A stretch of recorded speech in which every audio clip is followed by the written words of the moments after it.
So good evening, everyone. Welcome to this last session on miscellaneous provisions under Companies Act. In the last class, we had discussed the important aspect of strike-off and valuation under the Companies Act. We had covered those two topics, and today I'll be covering the remaining topics under this provision, where we have again new words: dormant company, the needy companies, and the dreadful section of 447, which is referred to in various other provisions of the Companies Act. So with the end of this November, probably I believe that a lot of things must have been covered at your end. I've uploaded the presentations of my previous lectures, so you can go through the presentation, and you can raise queries from the previous topics also, if there is any. And definitely we'll try to cover up all those remaining doubts of yours, if any you have. So as I said in my previous lectures, friends, good evening, Mr. Sharin. These are small topics which can give you the relevant marks for clearing the exams. Apart from company directors meetings, which takes most of your time, but I believe this is the scoring area. So just a bit of change in strategy, approach. That is all what is required in your clearance of exams. We all do the hard work, but then finally it is the strategy part. Right, friends. So let's start with the concept of dormant company. Last time we had done strike of companies. So I'm trying to take it further from there, the next level of companies, that is dormant companies. And then we'll take up the fraud section, and then the needy companies at last. And then we'll try to solve a few MCQ questions based on all the topics. So what is a dormant company? Let us have an understanding of this.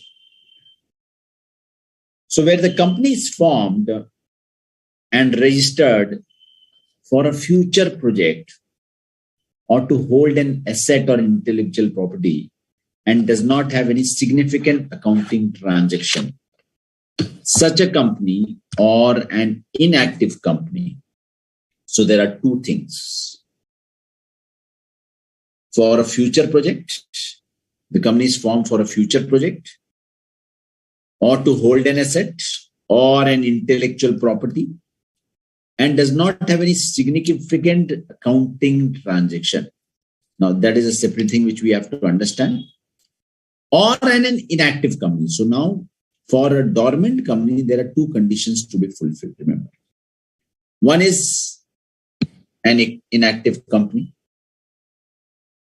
And second is when the company has been formed for something related to future, or they are holding an asset or an intellectual property. That means, let's say the company has bought a land, but they believe that today they're not going to implement the project. It will take maybe 3 years, 4 years down the line to actually start the project. But then why did they purchase the land today? Maybe they are getting the land at a cheaper price, or there are some legal auction going on by some agency, government, to sell that land. So the company has been formed to, create a project which may come in future. So, but for that they need a land, and they're getting this land under auction. So they purchase the land. There may be a futuristic project like a space project, where we believe that the space tourism would take off in next 10 years, 15 years. So for that, some licensing is required. Maybe they are getting that license today. So they have purchased that intellectual property of the license, but then project will kickstart only after 5 years. But then they need to have that license, which is available at a very cheaper price today. So in that case, they have purchased that intellectual property.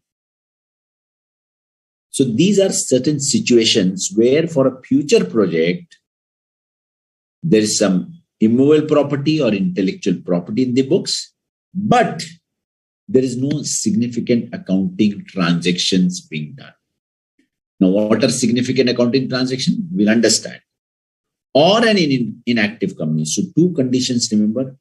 One condition and the inactive condition, the second part.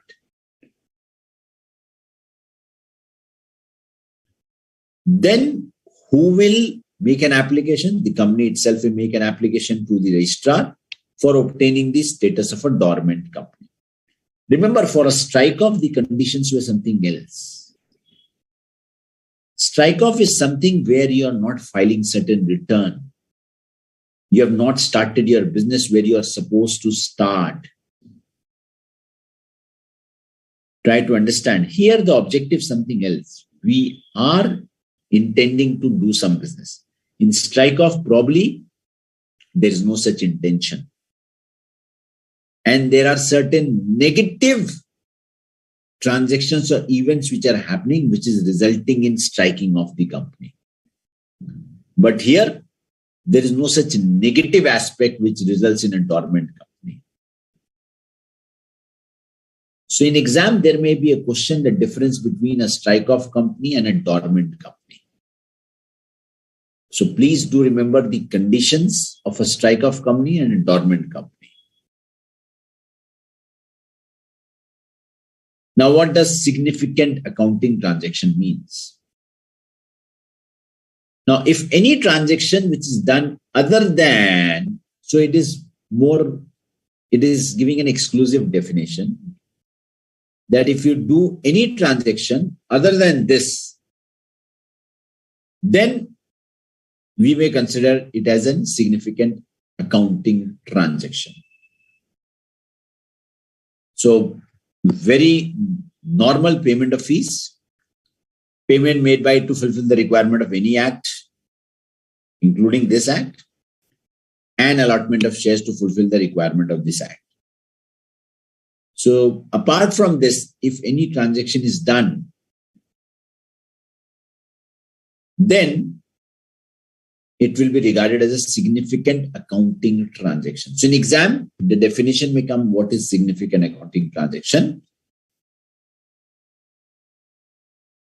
So you need to know the definition, that what is referred to as SAT, not the SEBI tribunal, but here it is meaning as significant accounting transaction.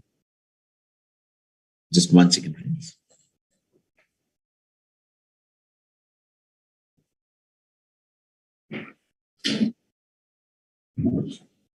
Sorry. Yeah.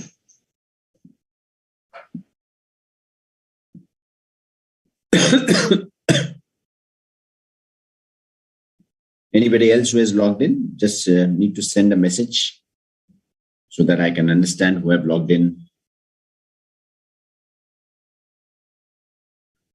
Okay. So I hope this concept of SAT is clear, very simple. And the concept that who can apply as a dormant company.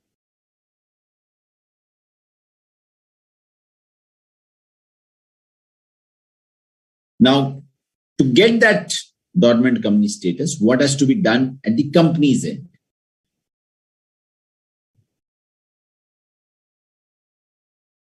So at the company's end, they need to pass a SR. Yes, good evening, Aniket. In the general meeting, after issuing a notice to all the shareholders of the company and obtaining a consent of at least 3/4 shareholders in value. So that has to be done. So the steps are very clear, friends. Steps are very clear. Call a general meeting, get the SR passed by obtaining consent of at least 3/4 shareholder in value, then apply for dormant company status, provided you comply with all the conditions. But here is the catch. When the company is not eligible, so this is more likely to be asked in exams. Good evening, Mr. Hari. This is more likely to be asked in exams. Company shall be eligible to apply under this rule only if. So here, there are certain restrictions. These companies will not be allowed to apply as a status for a dormant company when there is an inspection inquiry investigation under 210, 212 and so on. No prosecution has been initiated against the company or even pending. The company should not have any public deposit, and neither the company should be in default in payment thereof. Company should not have any outstanding loan, whether secured or unsecured. But if there is an unsecured loan, the company may apply under this rule after obtaining a concurrence of the lender. That is fine, because it's an unsecured loan, so that risk may be taken. No dispute in the management on ownership. But how do we come to know about whether there is a dispute or not? I mean, what should be the criteria? One is there is a case filed at NCLT where you can obviously observe that yes, there is a dispute between the management. But then how do we judge whether the dispute is there in existence or it may come in future? So the rule says that please file certain form and give a declaration. And there is no outstanding dues which are left with respect to any corporate. As with respect to any taxes, duties towards central government or state government. So I think these are very logical reasons why you should not be eligible. So one is, these are, remember, standard inspection inquiry. Wherever these are pending, all things will come to a standstill. Public deposit is always a major concern, and default is always a major concern. Except here that if there is an unsecured loan, there is a chance that you may get that eligibility. Plus, this is an addition where this addition is not seen elsewhere, like in the case of strike-off companies or any other condition, that a declaration has to be taken with respect to operation or no dispute in the management or ownership of the company. So this is important, exclusive, and you will find this particular option out here only. Rest, I think these are very common things which are standard. I think what you should do, there should be some standard. There are certain standard things in every law, including company law, which normally is a copy paste in various sections. Now, if you analyze, you can always list down that there are 3 to 4 common points wherever there is a non-eligibility in Companies Act or restrictions in Companies Act. So what I suggest that please make a copy paste of this on a piece of paper and stick it on your wall. Common thing.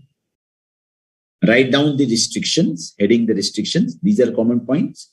And in below, write down the sections where these points are referred, so that you know that this particular provision, standard provision, is referred in 4 sections, 3 sections. It will make your life easier. Now that was again an application by the company. Now we have seen in all the cases, be it winding up, be it strike off of companies, in future in IBC, or in dormant companies, there is a provision of application by the company as well as by the registrar. So the registrar can take an action for a company which has not filed financial statement and annual return for 2 financial years consecutively, and the registrar shall issue a notice to the company and enter the name of such company in the register maintained for dormant companies.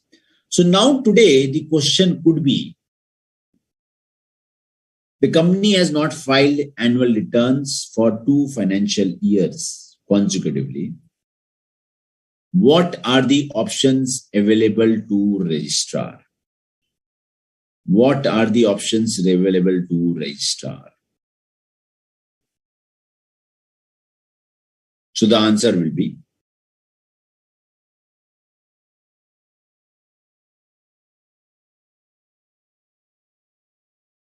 where the company is not carrying on any business or operation for a period of 2 immediately preceding financial year.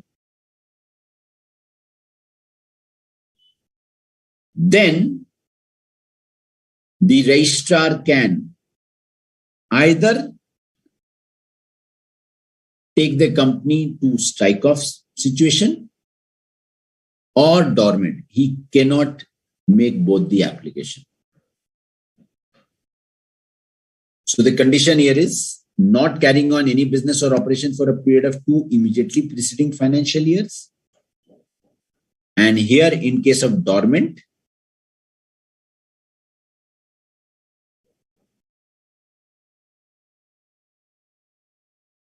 has not filed any financial statement or annual return for 2 financial years consecutively, then there was a business, no business being carried on. Obviously, that will be only judged when there are no filing of financial statement. So they can enter the name in the register of dormant companies. But remember, can a registrar take both the action? The answer is no. He cannot take both the actions simultaneously. Is this clear, friends?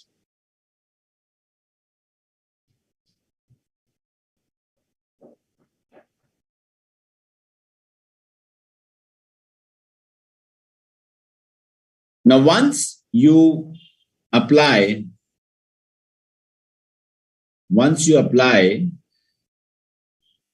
a status of dormant company, then what will happen to the composition? What will happen to the composition?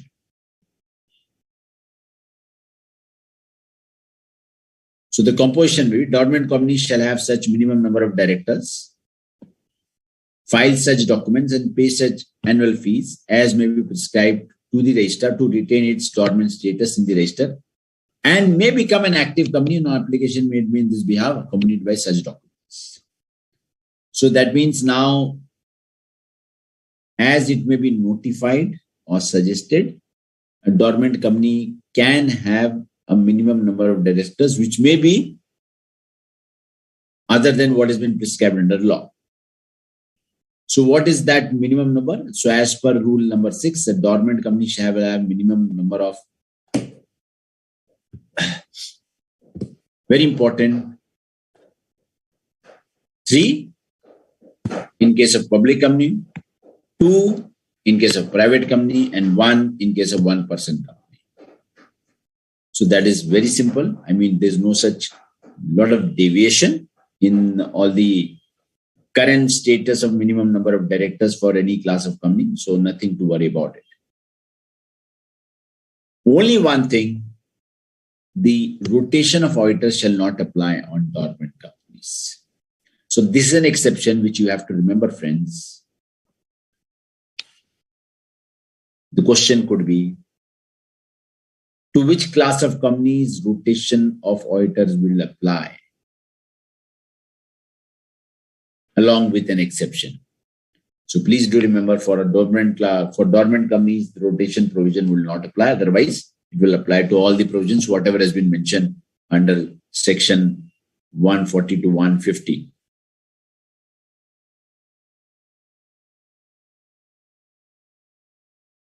Now, with respect to the annual requirement of filing the returns, I'm not going to details of all such filing because that is immaterial. So they have to comply with the requirement, and specific time limit has been given for each of the dormant companies to submit the appropriate returns. Normally, that return is known as a return for a dormant company. That we have to remember. Now, this is important.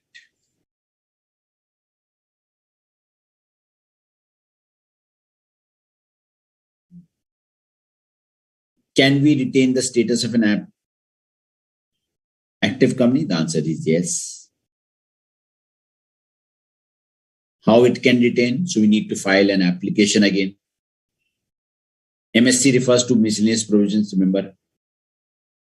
So we have to file an application for retaining a status of active company, and after the registrar considers the status, the request, he will give an status of an active company.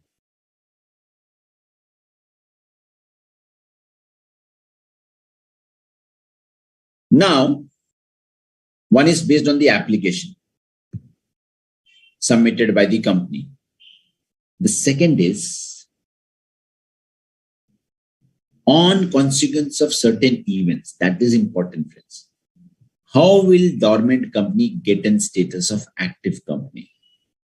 How will government company get the status of active company? One is when an application is made in the financial year, then based on the application. Second, on certain events. Please note it down. So where a dormant company does or omits to do any act mentioned in the grounds of application in the initial application, the directors shall within 7 days from such an event will file an application.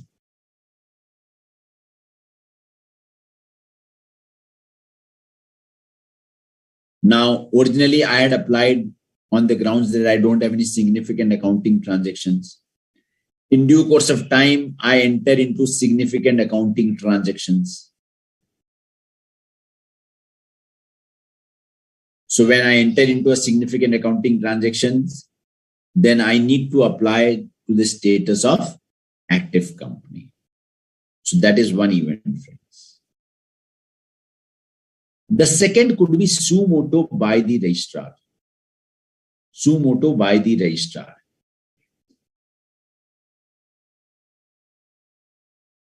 And suo motu by the registrar is always based on reasonable cause. Always remember, they have to have a reasonable cause.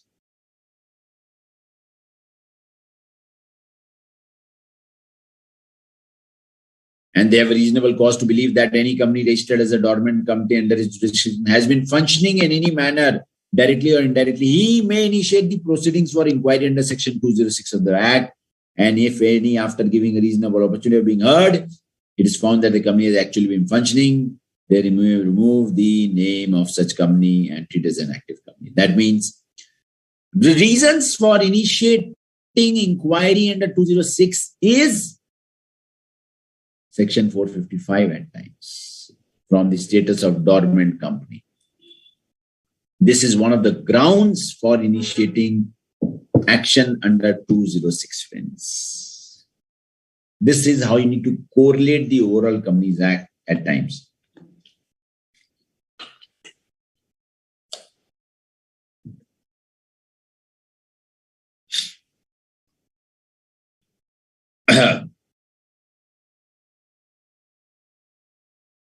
The suo motu by the registrar on the happening of an event and suo motu by the company. Three things. When the company wants to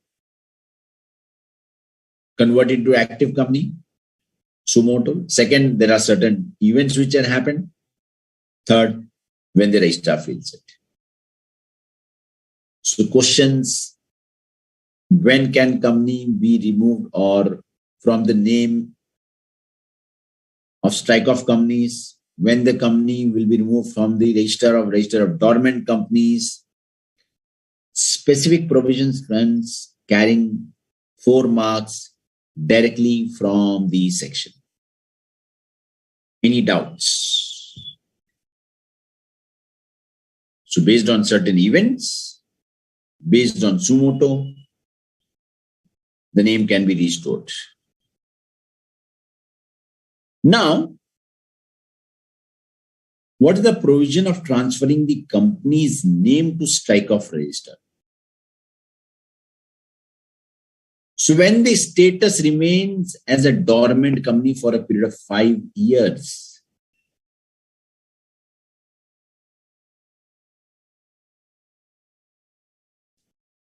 then it will be transferred to strike-off status. Or if it has failed to comply with the requirements of this section, compliance of the requirements section, filing of return of dormant companies. If they are not able to file the return of dormant companies, then there is a reason that why shouldn't their name be striked off. So that means if somebody asks you a question, what is the final status of a company if they want to close down a company? Obviously, the final status would be to completely remove the name from the register of the companies. Correct. Whatever register is maintained of the companies, their name should be removed. So that may happen by winding up. That may happen through insolvency process. And that may happen if the company is striked off. But that will never happen if the company status is a dormant company. That will never happen if the company status is a dormant company. So remember, to completely remove the name, so the process is winding up, insolvency, striking off. So therefore, you would see this rule which talks about from dormant, it can be shifted to strike off. Not from strike off to dormant companies. I hope it is clear.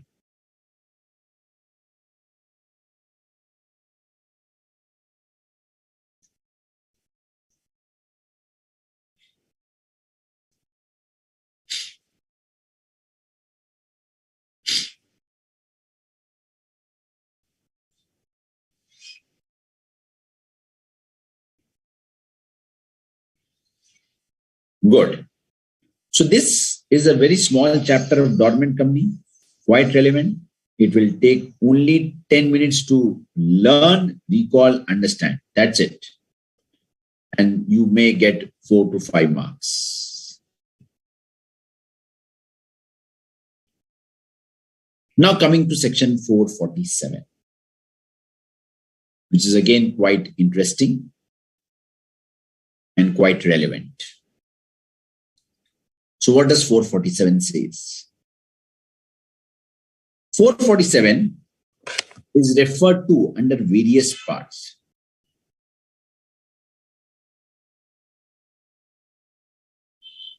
Bhamik, it will be applicable.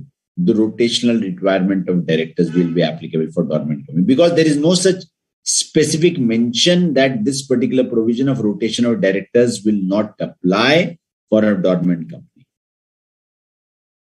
They mentioned the minimum requirement of the directors. Rest all the provisions of director will apply.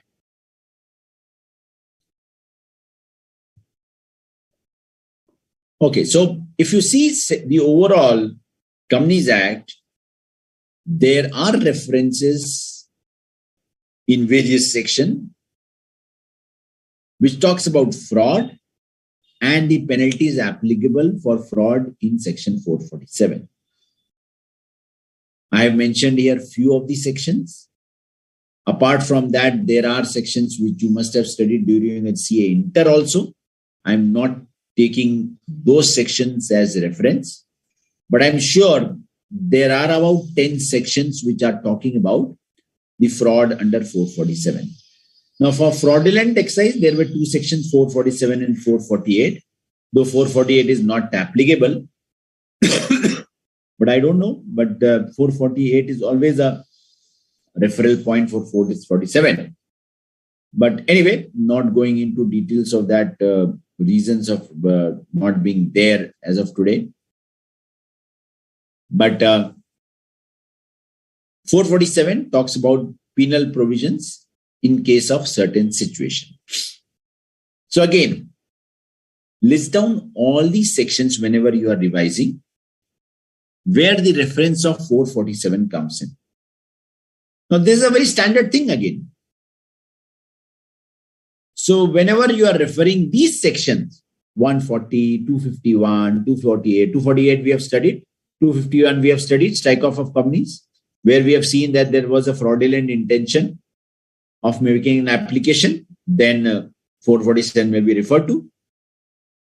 Under investigation, we have seen 447 is always referred to. 140, I think it is with reference to auditor. Am I right? So if it is with reference to auditor, then it will result in fraudulent initiation.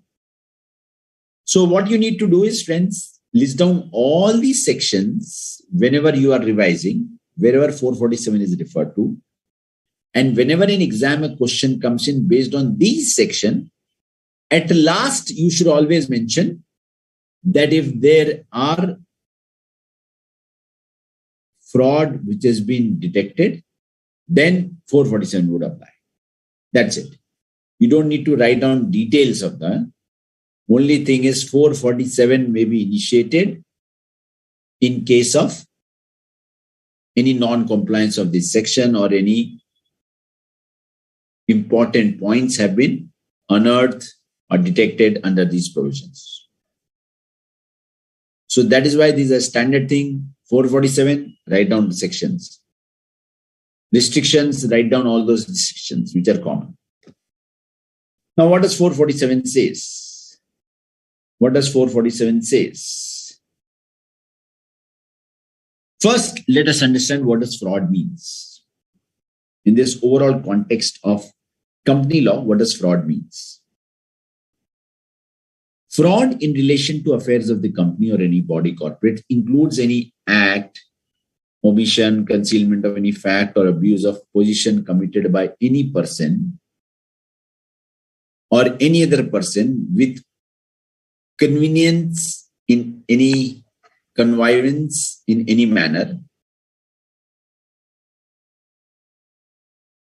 with intent to deceive, to gain undue advantage from, or to injure the interest of its company or its shareholders or its creditors toward any person, whether or not there is wrongful gain or wrongful loss. So there are various acts which have been given, highlighted, which may be defined or covered under the word fraud. Act, omission, concealment. These are a very common thing which we have seen. Abuse of any position where you are the MD, director, CFO, then abuse that position to withdraw funds and then purchase land in another company where you are interested, or drawing money in your personal name.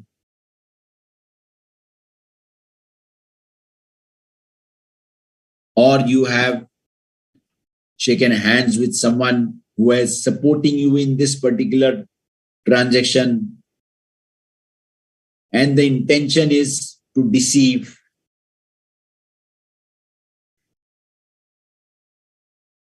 To have undue advantage, an advantage which was never justified to you. You would have never got that land, immovable property if you have not done this transaction. But because you have done this transaction, you have getting an undue advantage. Or you have transferred a land to any other company at 1/10 of the price. And that company which totally belongs to you as a director. So that is, you are getting an undue advantage, which is causing an injury to the interest of all the company shareholders and the creditors or any other person involved. Whether there is any wrongful gain or wrongful loss, or that is immaterial. Now, what does wrongful gain or wrongful loss means? So remember, this word fraud has been asked in exams. The definition of fraud. They've asked what is fraud under Companies Act and what are the penal consequences in the event of fraud being detected. So first thing, you have to define what is fraud. You need to break down this particular definition into various parts. Further add to it what is wrongful gain and wrongful loss. Wrongful gain means the gain by unlawful means of property to which the person gaining is not legally entitled. Wrongful gain means the loss by unlawful means of property to which the person is legally entitled. So by unlawful means, you gain whether you gain or whether you incur loss, that is immaterial. So that is irrespective whether you have further gained or you have incurred a loss for which you are never entitled to. You have done any act,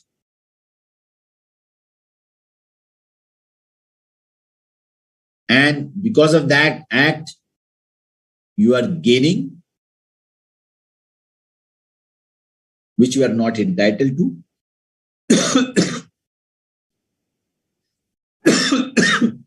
Second, you have done any act, but there is a loss which you are not entitled to, but that is immaterial.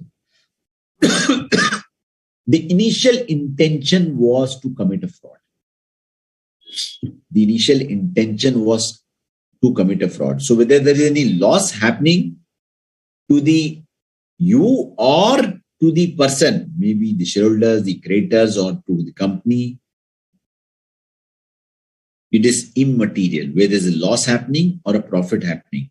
Finally, the intention was that you were doing that transaction because the intention was to commit a fraud.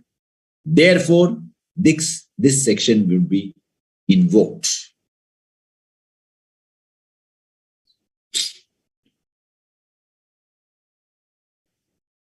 So one is the definition of fraud. The second is the punishment for the fraud. Remember, the punishment of the fraud is again divided into three parts. Though there are two parts, but we'll break it in three parts. Now, what are those three parts?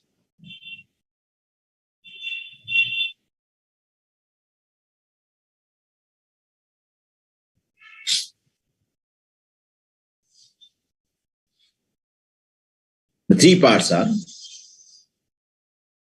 any person, it's not about the director or KMP or anyone, any person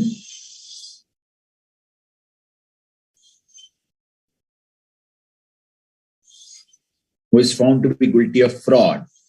So first thing is the fraud should be established. And fraud by definition means all these things.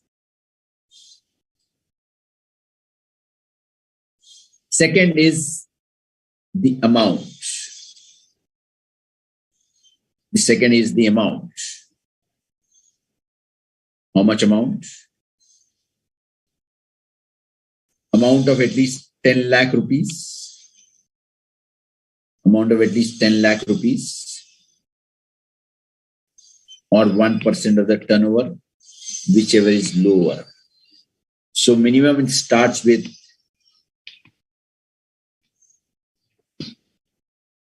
10 lakh or 1% of turnover, higher of it.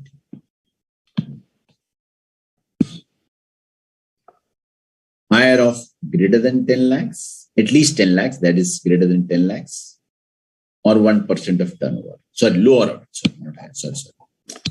Lower of it.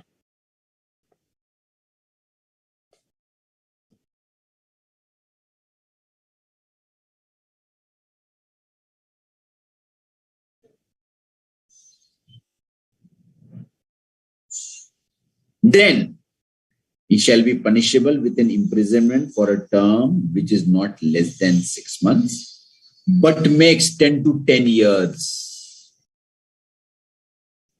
And a fine of amount involved in the fraud, but which may extend to 3 times the amount involved in the fraud.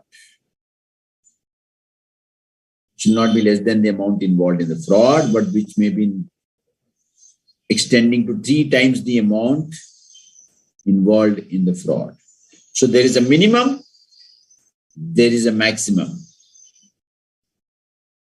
6 to 10 amount of fraud till 3 times the fraud amount. Now there is a simple punishment. Now whether you need to remember these penal provision, the answer is yes. Now remember, in few sections, there are penal provisions which are mentioned in that respective section. So that will apply. Can this particular section be in addition to what was mentioned in the previous, the initial section? The answer is yes. First, remember the section where the penal provision is mentioned, that will apply. Plus, in that section, if there is a reference to 447, so obviously 447 will apply. But if no reference is made, can 447 be invoked in general? The answer could be yes. Why not? If fraud is proved, the intention is proved, then certainly it can be invoked. Now, here very important part. As I said, there will be three parts of the punishment. What are the three parts? Fraud,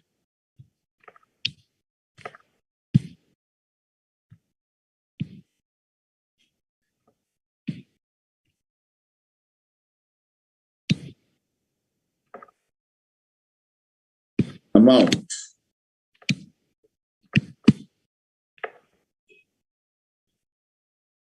one is fraud based on amount.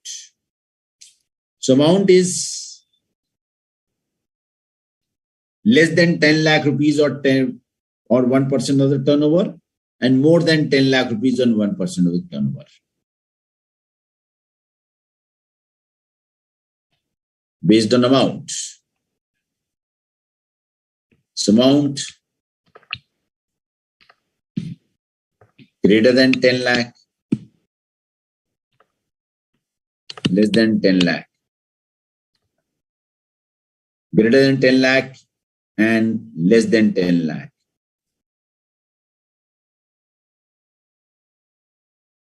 And then based on public interests.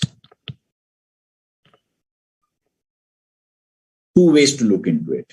One is based on amount, and second is with respect to public interest. There are two ways to look into it. Or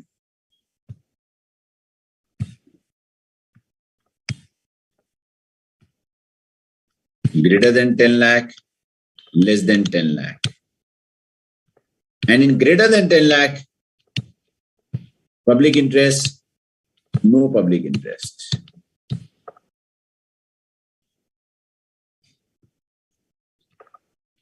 No public interest.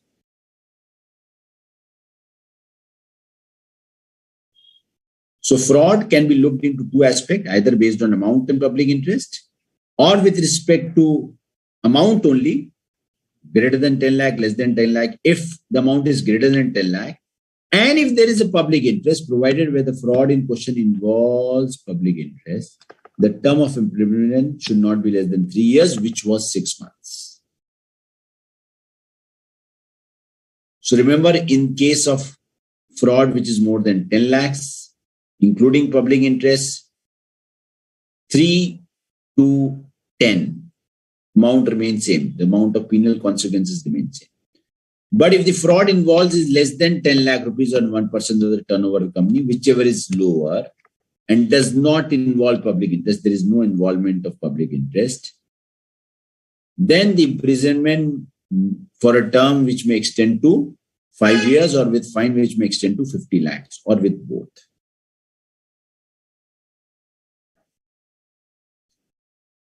So in that case, the imprisonment can be maximum would be 5 years, and penalty may be maximum 50 lakh rupees.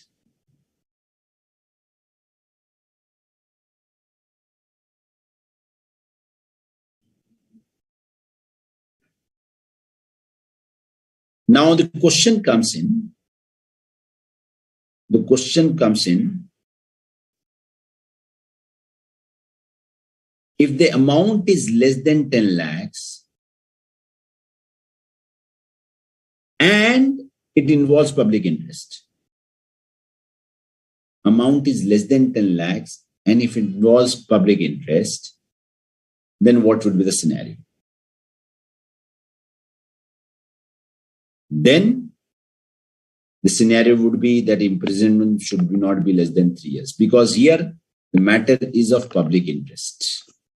So wherever the fraud is involving public interest, remember, the imprisonment term should not be less than 3 years.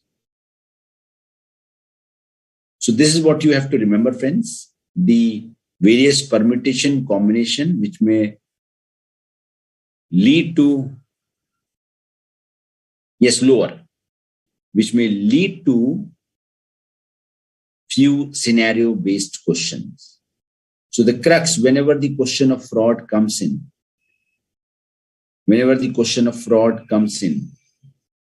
two things. First, check whether there is any public interest, any reference in the question with respect to public interest. Second, check with respect to amount part.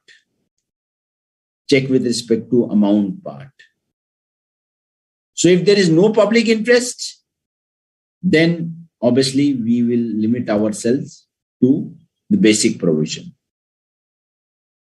And then the amount, if it is less or more than 10 lakhs, accordingly you can decide about the amount of penalty and the imprisonment part. So make a chart, public interest, no public interest, more than 10 lakhs, less than 10 lakhs. All these notes, when I'm speaking, you should try to create those notes and accordingly try your own ways to learn it.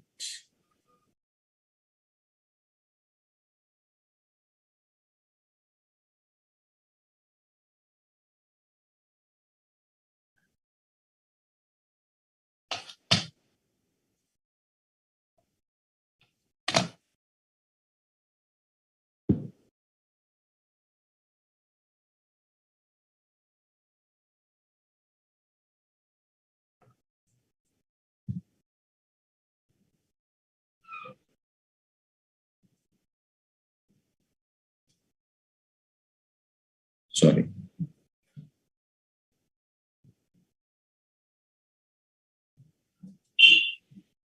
Is this clear, friends? Any question? No. So two sections we have understood so far. One is dormant company, 445 and 447. We'll solve few MCQ based questions. Probably it will bring in more clarity in understanding this section.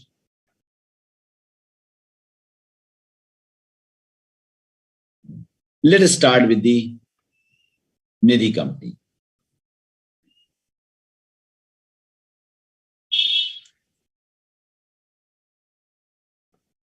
Now, Nidhi company or Mutual Benefit Society, MBS, a company which the central government may notify, declared to be a Nidhi company.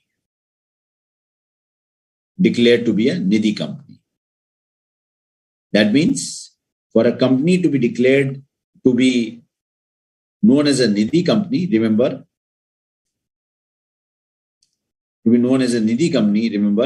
the government has to come up with a notification in the official gazette that this is a Nidhi company.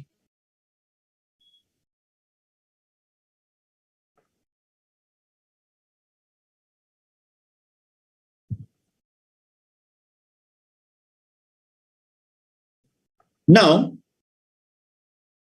if you observe the concept of Nidhi companies, friends, in our Indian market, you need to understand the whole world of financing.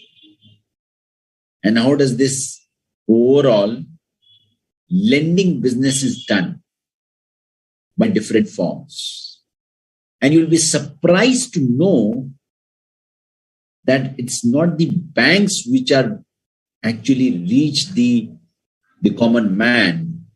It is only through the capability of the small banks which have been created under various laws, be it the regional rural bank, be it the cooperative banks, be it the Nidhi companies which have actually reached to the common man and serving them and providing them access to money. So that is why in the Indian market, you will find names like Nidhi companies, chit fund companies, NBFCs, regional rural banks, cooperative banks, under different forms, and the purpose remains same. The purpose is clearly to raise money from members to give loan to members. To raise money from members to give loans to members. It is as simple as that, friends.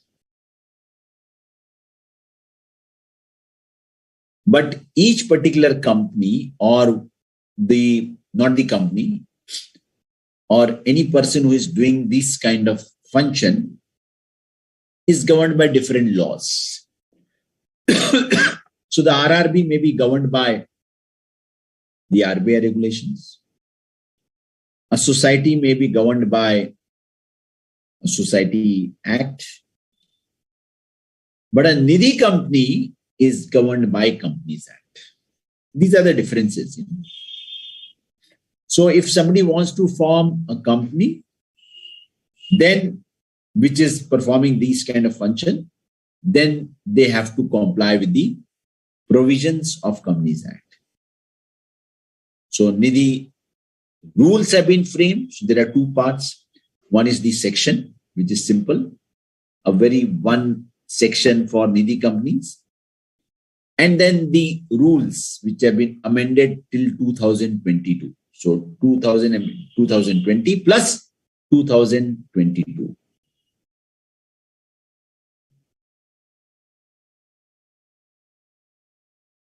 So we need to refer to both the things. Now, from exam purpose, remember for next attempt, the rules would be applying the amended rules, which we are going to cover in today's lecture. So the first amendment was done in 2020. The next amendment is done in 2022.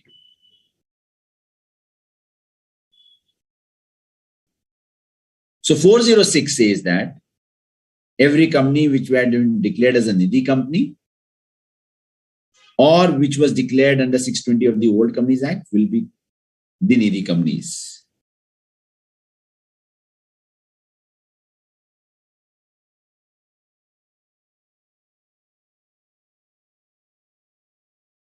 Now, along with those, there are certain definitions because it's more of the banking part where you lend money. So there is some definition of doubtful asset, loss asset, net earned funds. We'll understand those definition of the criteria, the purpose of net earned funds and other things. So let us go rule by rule, understand the rule in detail. Now, is it important to know the rules? I would suggest with respect to Nidhi companies, it is important to understand the rules. Likely chances to be asked in the exams? Yes, definitely, as it is common. These are the other topics. So definitely with same probability for dormant company, strike of company and Nidhi company. Okay. So first thing, with respect to MCQ, at least you should be reading all these subjects. It should be a public company. So the first criteria is that they should be incorporated as a public company and minimum share capital of 10 lakh rupees, which is amended, right? Remember, it is amended. Previously, it was something else. It was around 5 lakh rupees. Now it is 10 lakh rupees. First condition, it should be a public company. Second,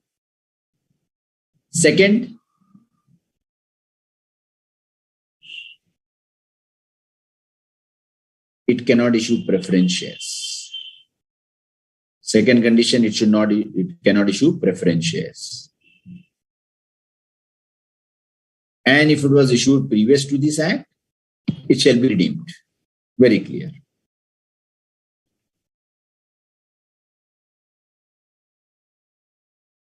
Third, the object of this Nidhi company shall be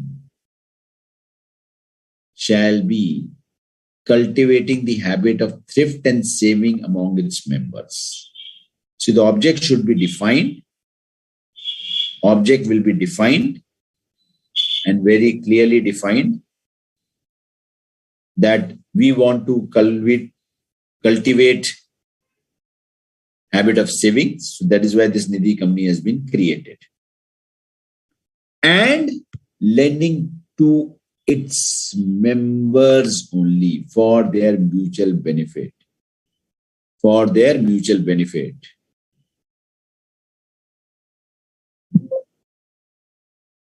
One second. My battery is leaking more.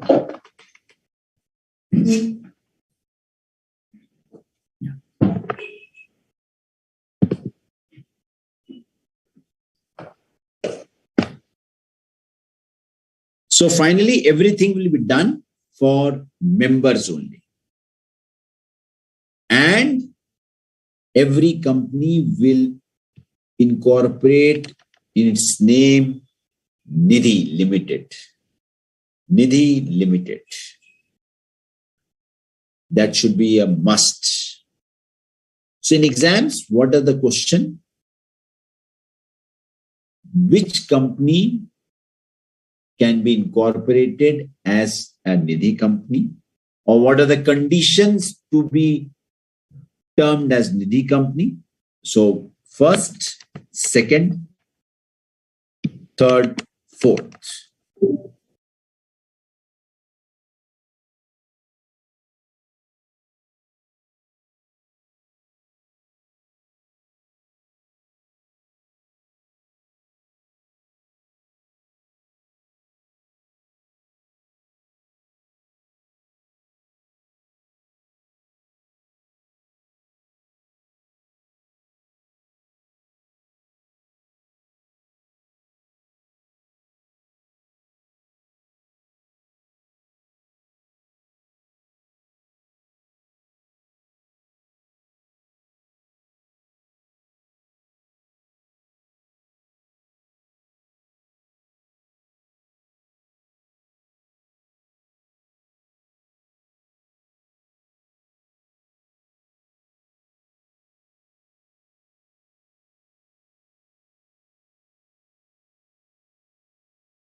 Right.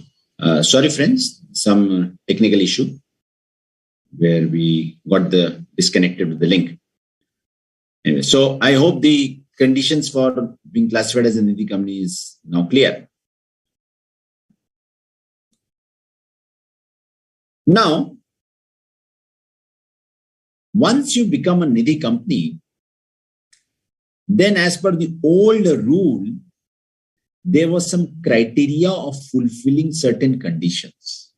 As per the old rule, which is still there,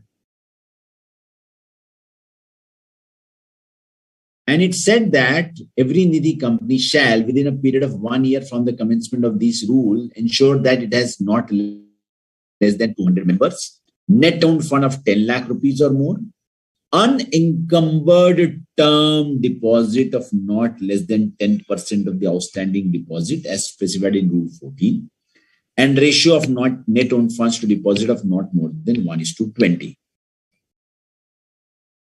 And then there were certain statutory compliances to be made from the closure of the first financial year.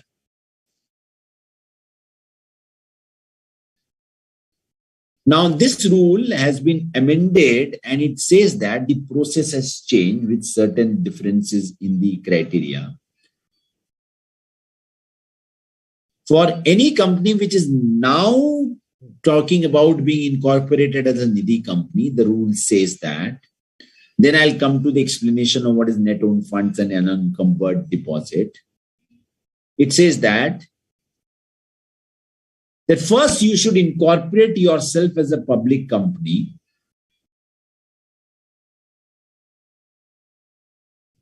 Then within 120 days, you should have the minimum number of members. Within 120 days, get a net owned funds of 20 lakhs, and then you apply to get the status of Nidhi company. The earlier rule, which was prevalent, it talked about first you apply as a Nidhi company, get the status of Nidhi company, and then by the end of the financial year, within a period of 1 year, you should comply with this requirement, which is now changed that first fulfill the conditions and then you apply to become a Nidhi company. So what is net owned fund? And the amount is, remember, 20 lakhs. The amount is just increased. So initially it was 5 lakhs, remember, then the 5 lakhs for the minimum criteria as a capital, which is now increased to 10 lakhs, and net owned funds from 10 lakhs to 20 lakhs. So what is net owned funds? Remember, an MCQ based question will be asked. What does net owned fund means with respect to Nidhi companies? So it is aggregate of paid up equity, share capital, and free reserves as reduced by losses and intangible assets appearing in the last audited balance sheet.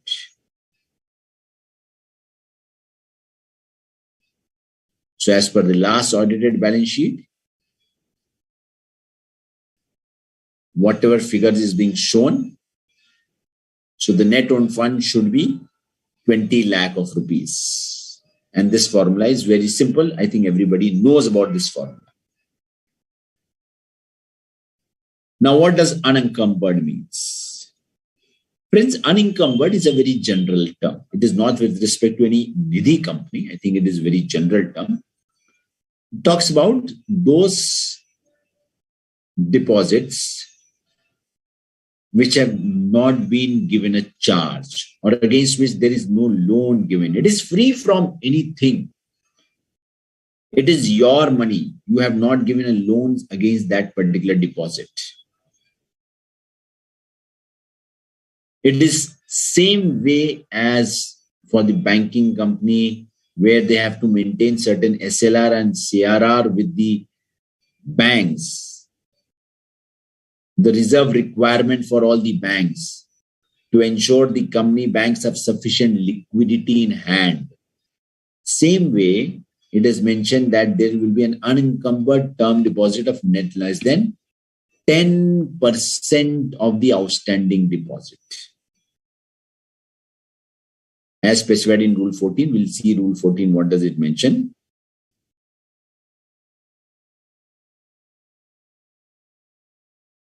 So whatever is the deposit amount, the non-encumbered deposit will not be less than 10% of that total deposit amount. So these are all mathematical calculations. Therefore, the need of chartered accountant, CA, along with the various laws applicability, they require compliance officer.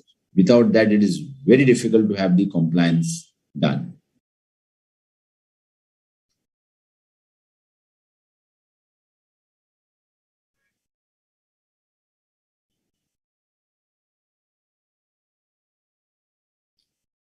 Now,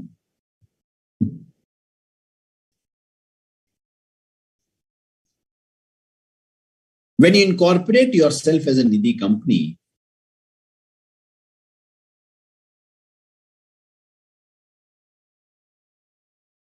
when you incorporate yourself as a Nidhi company, then there are certain restrictions. Now, what are those restrictions? The restrictions are simple. That you cannot carry on the business of chit fund, hire purchase finance, leasing finance, insurance, acquisition of securities issued by any other body corporate. So these are specific areas where you cannot play the role or do the business in these natures.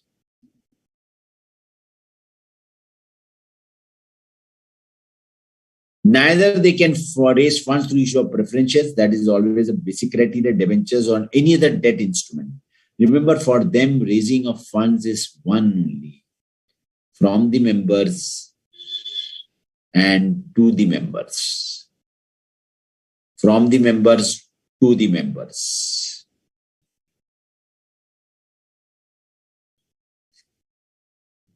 Now, what is the difference between a bank and a Nidhi company? The question would be naturally coming to your mind. So, they cannot open any current account with its members. Opening of a current account is prohibited for Nidhi companies.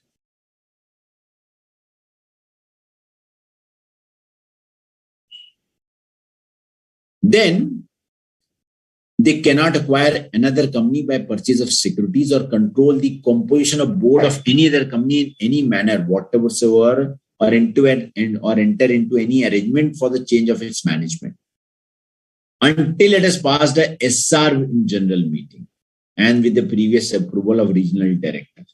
That was the old rule. Now, whatever has been mentioned in red, that has been eliminated. That means, as of today, they cannot acquire any other company by purchase of security or control the composition of the other company through the board of directors. So today, even if they pass SR, they cannot do it. So that's the change which has been brought in the 2022 rules.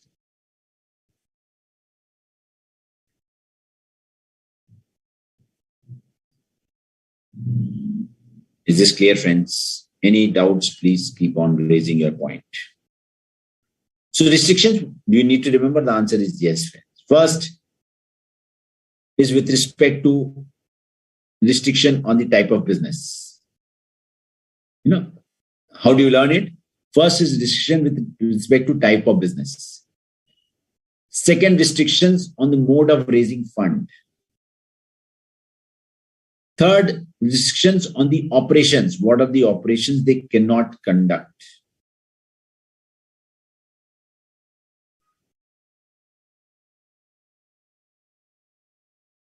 Fifth, carrying on any business other than business of borrowing or lending in its own name. However, Nidhi companies will be allowed to provide locker facilities on rent to its members. So that is allowed.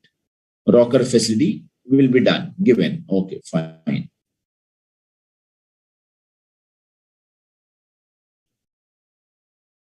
Accept deposits to or from lend to any person other than members, that we have already seen. That is by default.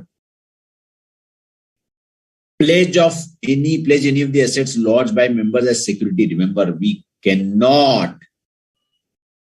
pledge any security which has been provided by members anywhere to some other place and raise funds to that. No, not allowed.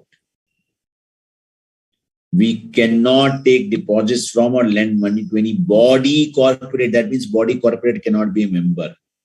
Body corporate cannot be a member.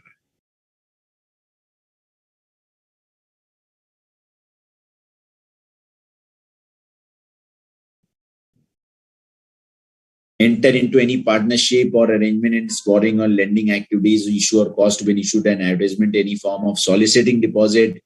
I cannot enter into a joint venture and then enter into borrowing and lending activities, not allowed. And can I give a public ad? The whole page, the cover page is filled with this particular ad, inviting people to invest in our deposits. Answer is no. But is private circulation of these schemes can be done? Yes, with an heading for private circulation. With an heading for private circulation.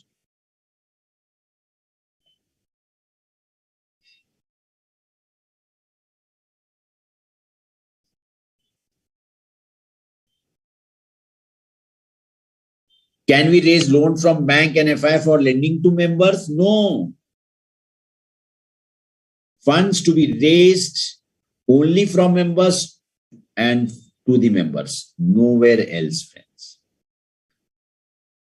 So how do I remember, friends? There are, again, as I said, restrictions on the business part, restrictions on raising a fund, preference shares, loan from bank, restriction on business fund, cannot pay any brokerage or incentive for mobilizing deposit from members or for deployment of funds or for granting loans. That means no commission will be given to any person who is soliciting loan for them, soliciting deposit for them. It is not allowed.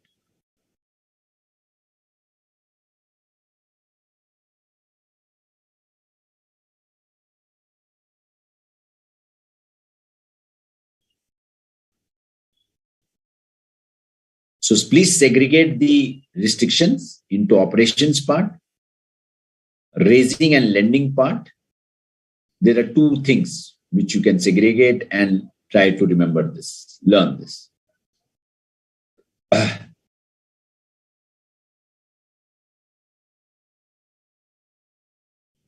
So let's say a company incorporated as a Nidhi company under the Companies Act, the board of directors has decided to provide locker facilities or rent to its members, having estimated rental income from such letting would be around 25% of the gross income. Examine the validity of the given case. Now, let us see the rule for the rental locker rent. The rule for the locker rent says that they may provide locker facilities on rent to its members, subject to rental income from such facilities not exceeding 20% of the gross income of Nidhi at any point during a financial year. That means you need to ensure that your income from rental will never exceed 20% of the gross income of Nidhi company.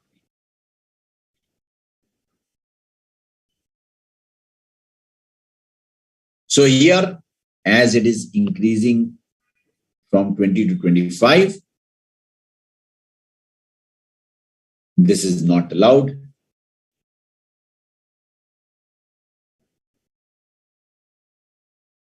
So the board of directors cannot allow this particular facility to be provided. It should be within 20%.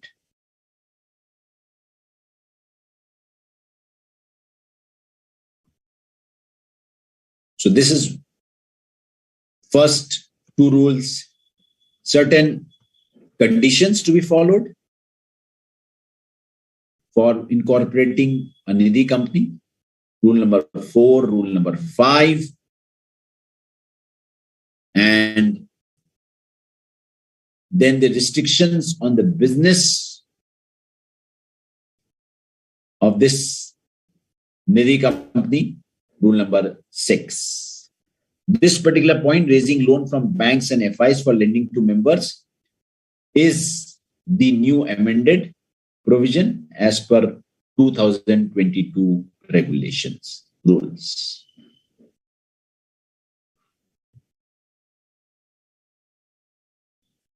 Now coming to share capital and allotment part.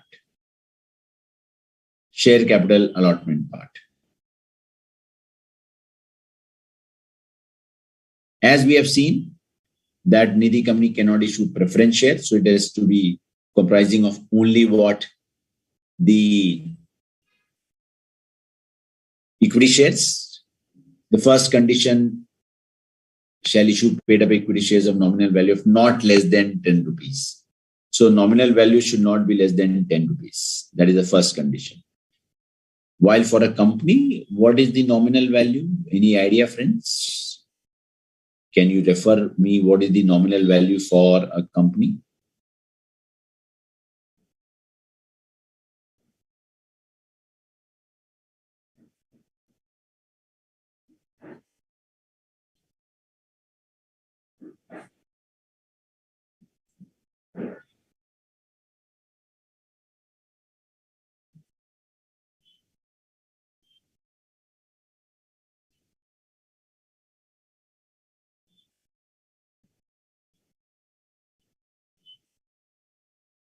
Yes, any feedback?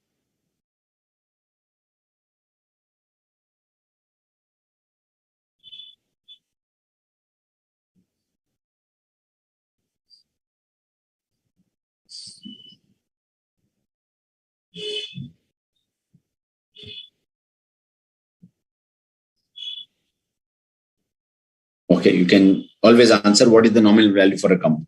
Nominal value of shares for a company. Okay, no service charge shall be levied for issue of shares. That is very simple. Every nidhi shall not allot to each deposit holder at least a minimum of 10 equity shares or shares equivalent to 100 rupees. Yes, correct. It is 1 rupees. Correct, Geeta and Shalin. It is 1 rupee. But for a nidhi company, it is 10 rupees.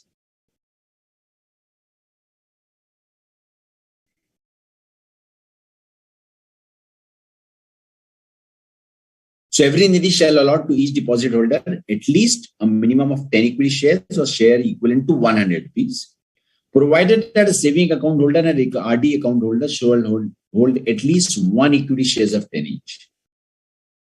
So again, this is an exam question that each deposit holder should have at least 10 shares or equivalent to 100 rupees.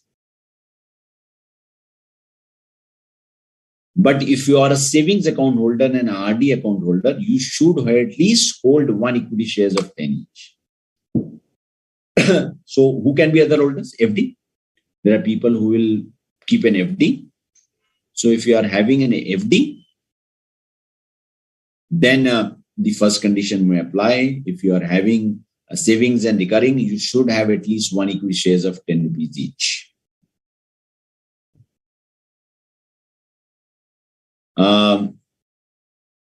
No body corporate, as we have already seen in rule number 6, or trust as a member.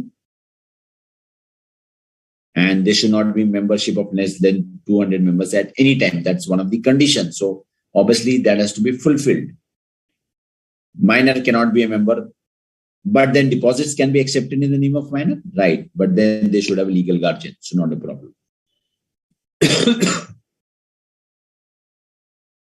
So that is with respect to share capital. Simple rule. Membership, simple rule. So remember, separate questions can be asked with respect to share capital, membership. That is why I said we need to learn all these provisions. We cannot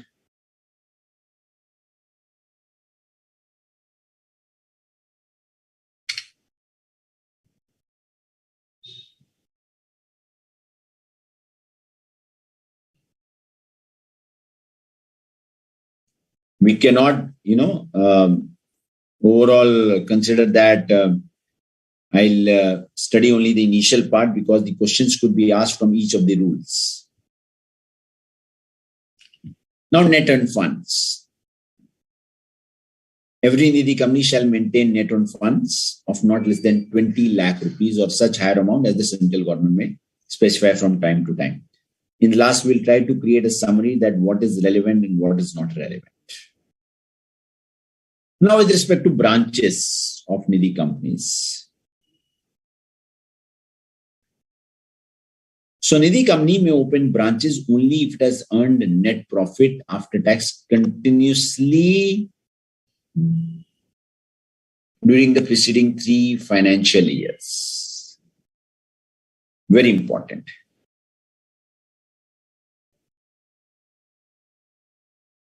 So branches will be opened only when you have earned profits. And there are some restrictions. Nidhi may open up to 3 branches within the district. And if they want to open up more than 3 branches, then they need to apply to the RD for getting the same permission from the RD for opening up the branches beyond 3 in number.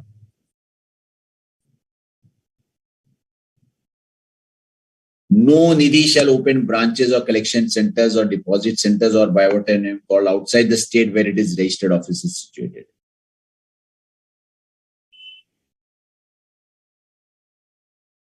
No Nidhi company shall open branches unless all the financial statement and annual return are filed with the registrar. And though if it is opened, they will not close the branches until it publishes an ad in the newspaper in vernacular language and then give the requirement, give the information of the closure.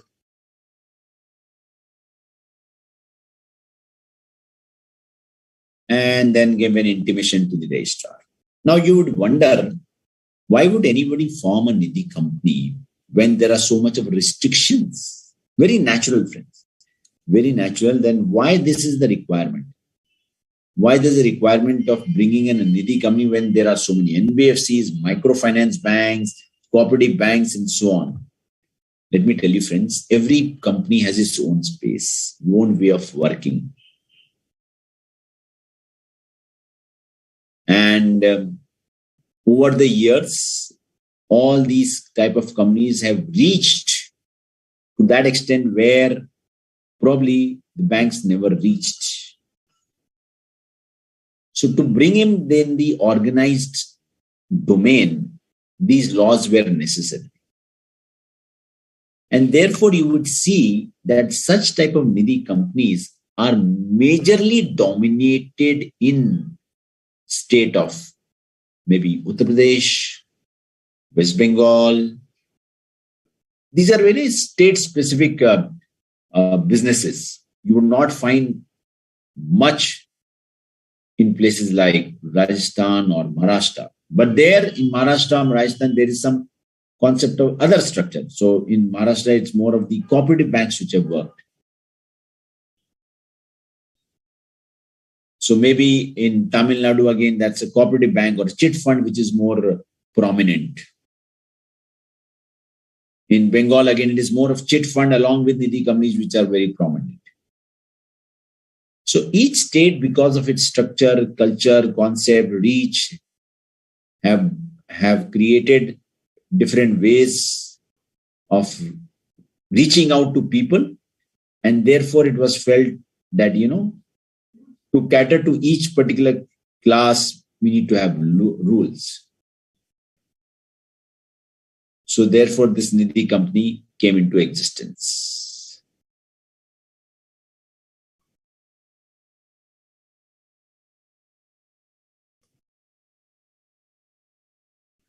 With respect to restrictions on the amount of deposit, again, MCQ-based question.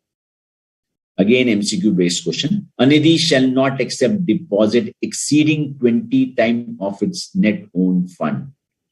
Exceeding 20 times of its net own fund as per its last audited financial statement. As per its last audited financial statement.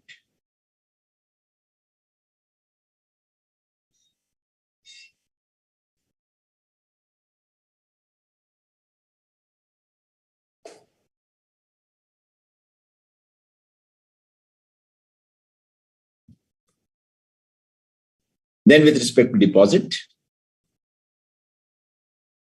very important. Again, all MCQ-based questions will be based on these kind of provisions. The fixed deposit shall be accepted for a minimum period of 6 months. FD. Maximum period of 60 months.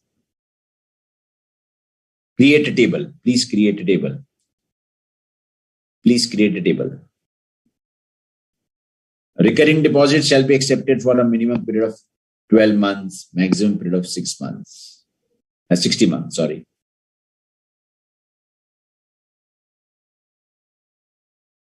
And case of RD deposits, again further segregated, relating to mortgage loans. Now, the thing is, you need to understand what is mortgage loan, friends. And I hope everybody is clear what is mortgage loan. Loan given against property is mortgage, and then you get a loan.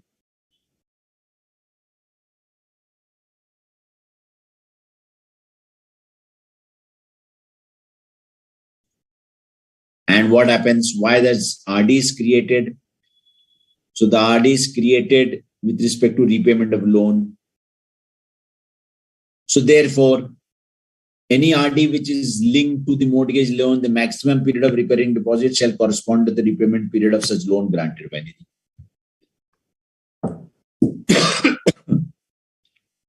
So it is a RD where you deposit money. From that RD, the loan installment goes. And till the time that loan installment goes, you want to receive interest. So in RD, you will continuously to get interest also. And we all understand the difference of interest rate on RD, FD, and savings account. All these three have different interest rates.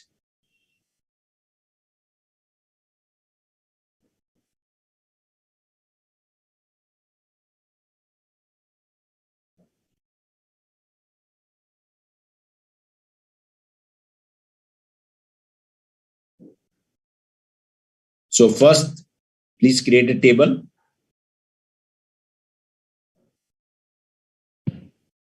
RD, FD, RD, 12 to 60, 6 to 60,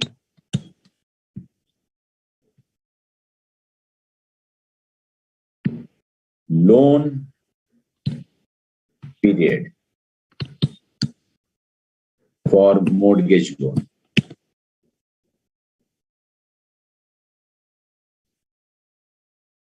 Now for saving interest, for maximum balance in a saving account, remember, at any given time, qualifying for interest shall not exceed 1 lakh rupees at any point of time.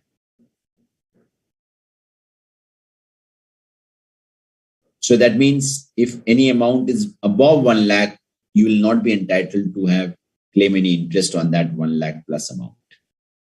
So there's no use keeping an amount above 1 lakh in any account maintained at Nidhi company. And the rate of interest has been fixed to 2% above the rate of interest offered by the nationalized bank. 2% above the rate of interest offered by the nationalized bank. Now you see for what reason people would come keep money in your Nidhi company rather than nationalized bank, because here they are offering you better return in your savings deposit. Therefore, you may get attracted towards it. Plus, you may get a loan against that deposit. Being a member, you are entitled to loan also. So you may get loan also. So that is the advantage of reaching out to Nidhi companies, because you have access to loan, which in normal circumstances, it is very difficult to access to gain loan from any nationalized bank.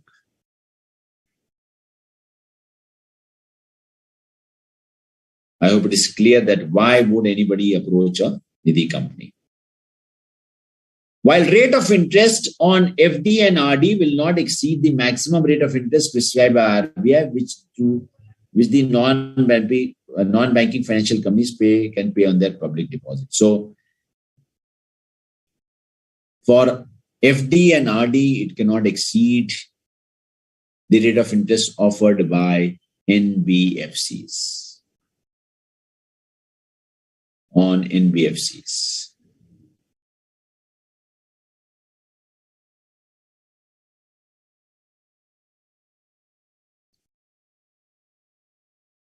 Plus, certain conditions regarding foreclosure of deposit. Foreclosure means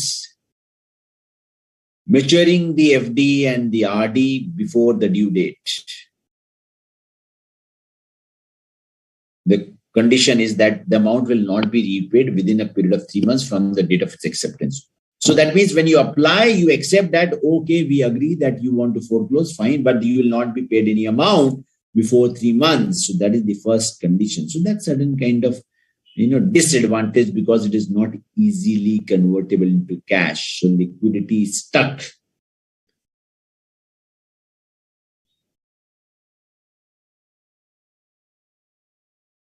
And where at the request of depositor, Nidhi repays any deposit after a period of 3 months. So remember, an RD and FD will be opened for a minimum of 3 months. Before 3 months, you cannot foreclose it. That's the condition. That's the meaning of point G. Before 3 months, you cannot close it.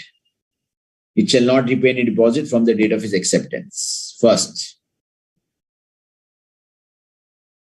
And even if it pays after a period of 3 months, when on a request, if it pays, the depositor shall not be entitled to any interest up to 6 months from the date of deposit. So that means first, there's a liquidity crunch of 3 months. Liquidity crunch in the sense it is not easily convertible into cash for the first 3 months. Second, I don't even get any interest up to 6 months from the date of deposit. So I lose at both the ends.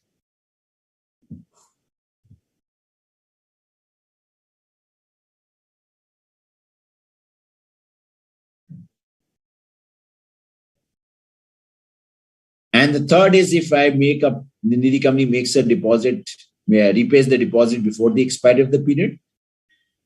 So that means till 6 months, no interest. First 3 months, no amount. So I'll break up to 3.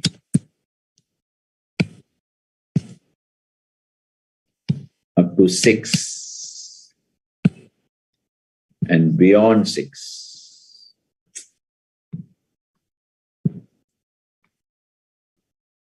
So up to 3 months, up to 6 months, and beyond 6 months. Up to 3 months, I cannot withdraw.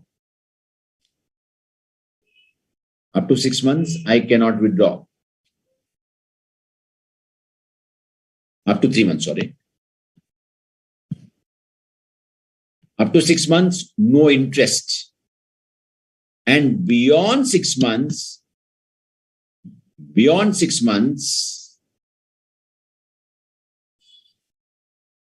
if Nidhi company has to make a repayment of the deposit, beyond 6 months till the expiry, if any application comes before expiry, then the rate of interest payable shall be reduced by 2%. From the rate which Nidhi would have originally paid. So there are 3 situations, up to 3, up to 6, and beyond 6. Up to 3, no payment. Up to 6, no interest. Beyond 6, 2% less interest. 2% less interest. I hope these provisions are clear now. So we take a short. No, not 9 months. Wrong. 6 months.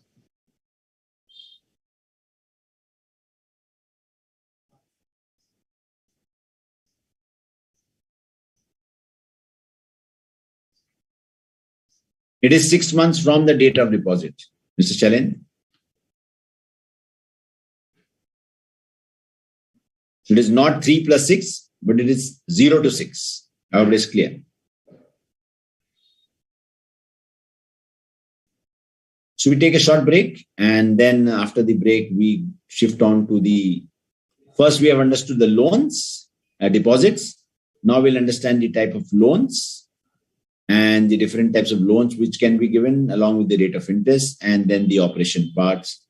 And then we'll take up few MCQs and conclude our lecture for today. Right? So, short break and see you soon.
Okay, welcome back, friends. We are going to start with the last part of the miscellaneous provisions. And I'm sure with all these small topics and the classes conducted by BOS, you will definitely gain an advantage of clearing the exams. Okay. Now, with respect to the loans, first we have seen the deposit part. The second part is the loan part. The loan which shall be given by the Nidhi companies, again, as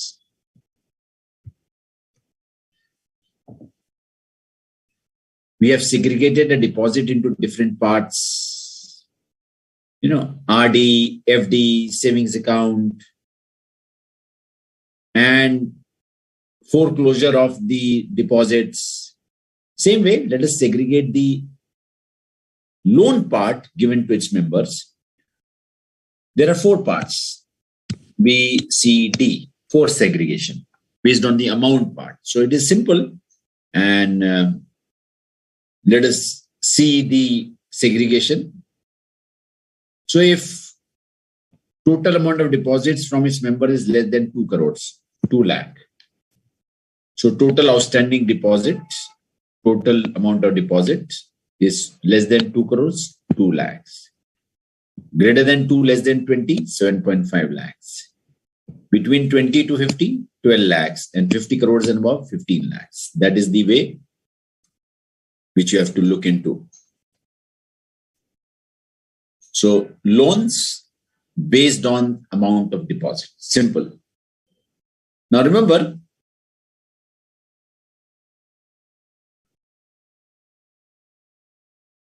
the loan will be given only to its members.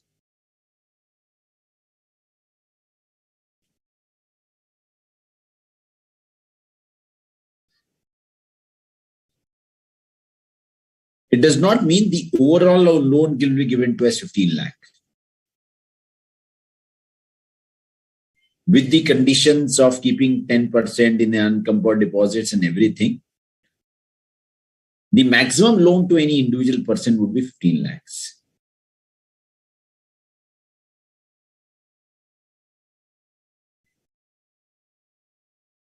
So if the overall amount was only 15 lakhs, then probably no Nidhi company would ever earn. Okay, sorry, I did mention about unencumbered term deposit.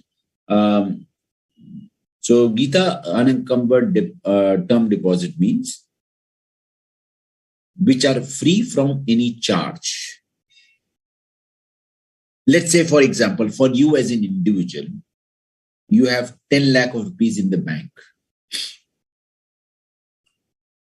Against 5 lakh, you have taken a loan, but 5 lakh is kept as free. So that 5 lakh will be taken as an unencumbered deposit because it is free from any charge. So if there is a deposit kept at Nidhi company against which no loan has been taken, so it will be taken as an unencumbered term deposit. And as per rule, they have to maintain that particular ratio as per the guideline. That means 10% should be unencumbered term deposit, so that, just 1 second.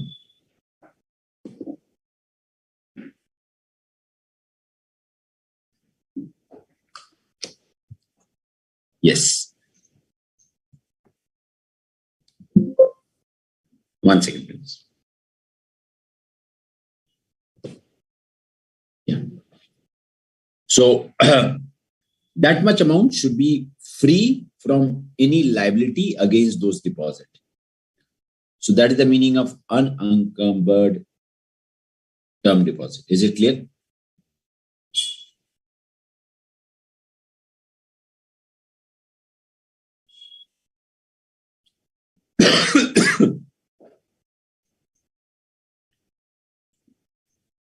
Now, with respect to the loans which have been advanced by Nidhi companies, remember, where there is no profit in the 3 preceding financial year, it shall not make any fresh loan exceeding 50% of the maximum amount of loan specified. in clause 1, 2, 3, and 4 above. So that means if there are losses, the whole table will reduce by 50%. If there are losses in the preceding financial years. Further, that a member shall not be eligible for any further loan if he has borrowed any earlier loan from the Nidhi company and is defaulted in repayment of such loan.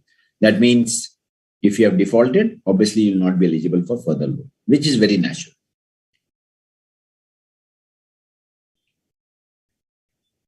So first is based on the deposit, the loan amount is fixed. Now second is loan against property.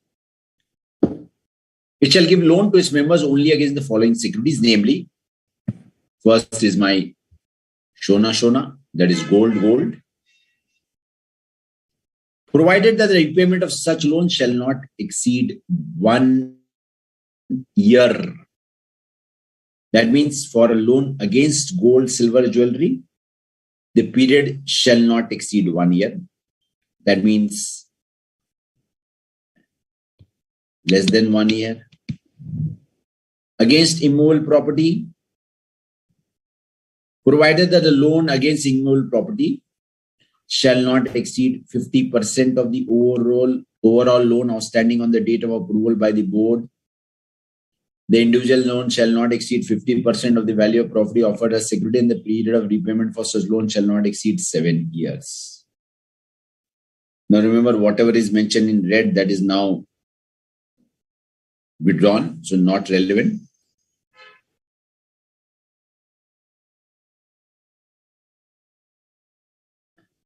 So against immovable property, the loan will be given, which shall not exceed the 50% of the overall loan outstanding on the, that's it. That this particular part is not there. Shall not exceed 50% of the overall loan outstanding on the date of approval of the board. And it shall give loan against fixed deposit receipt, national savings certificate, and other government securities, provided that such securities duly discharged shall be pledged with Nidhi, and maturity date of such securities shall not be falling beyond the loan period.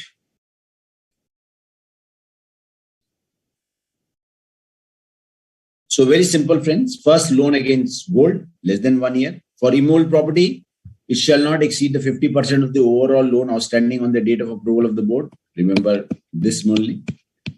Forget about this part. The total overall loan against immovable property shall not exceed 50% of the overall loan outstanding on the date of approval of the board. That means the value of property, if it is 1 crore, the loan amount shall not exceed 50%. That is the margin which is to be kept. So very safe play.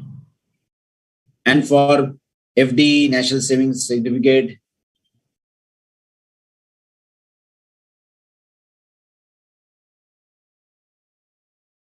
it shall be pledged with the Nidhi company and discharged in favor of the Nidhi company. So that's a rule which I think for every banking company it applies. Coming to rate of interest.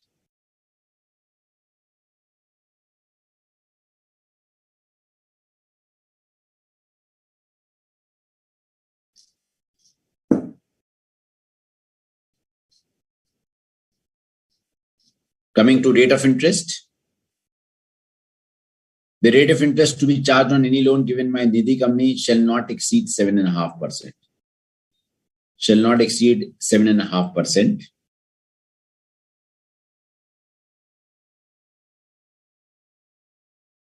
Above the highest rate of interest offered on deposits by Nidhi and shall be calculated on reducing balance method. That means whatever is the highest rate offered on deposit plus 7.5%. Plus 7.5%. It's not that 7.5% is the rate of interest. It is above the highest rate of interest offered on deposit.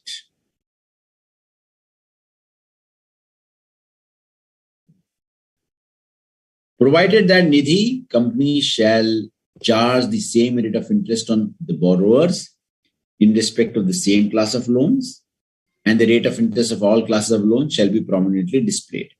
That means for a particular class of loan, loan against property, loan against RD, loan against FD, the rate of interest will apply uniformly across for same class of loans. That means it is not subject to further credit rating formalities.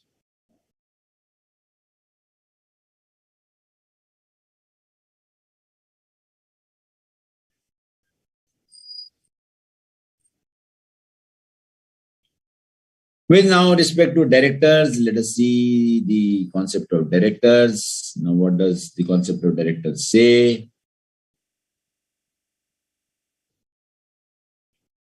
The director of the Nidhi shall hold his office for a term of 10 consecutive years on the board of Nidhi. And the director shall be eligible for reappointment only after the expiration of 2 years of ceasing to be a director. That means after 10 years, you need to have a cooling period of 2 years. And thereafter, you can again become director of the company.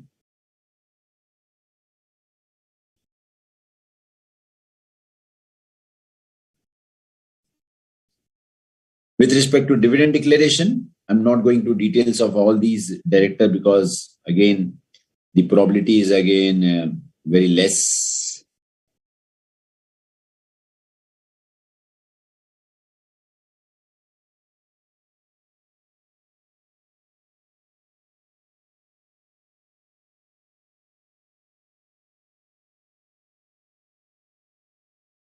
With respect to dividend,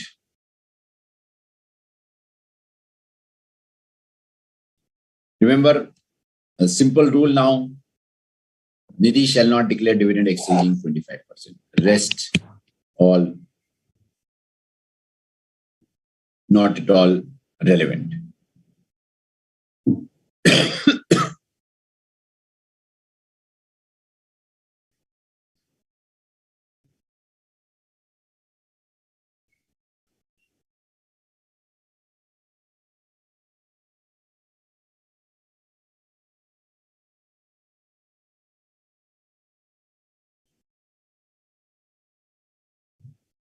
Now coming to our area of interest, the auditor part.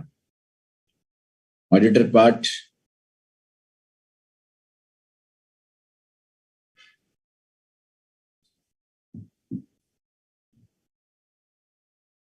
No Nidhi company shall appoint or reappoint an individual for an auditor for a period of more than one term of 5 consecutive years.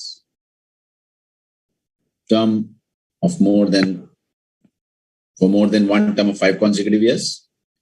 And no Nidhi company shall appoint or reappoint an audit firm as auditor for more than 2 terms of 5 consecutive years.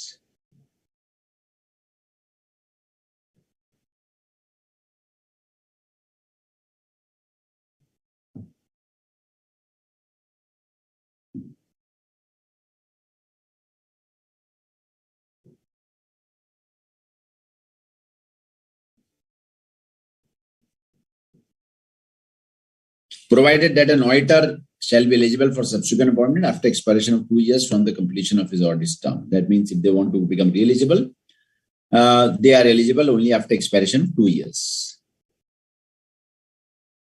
And then there are certain explanation given. Now, with respect to exam, remember what can be asked. The difference could be what is the difference between appointment of auditor for a Nidhi company and a normal company. That is one way you need to look into it. So what you need to do is, friends, again, develop a table, appointment of auditor, normal company, Nidhi company, or any other class of company which is there for an appointment of an auditor. So government company, for example, there could be a government company, a foreign company.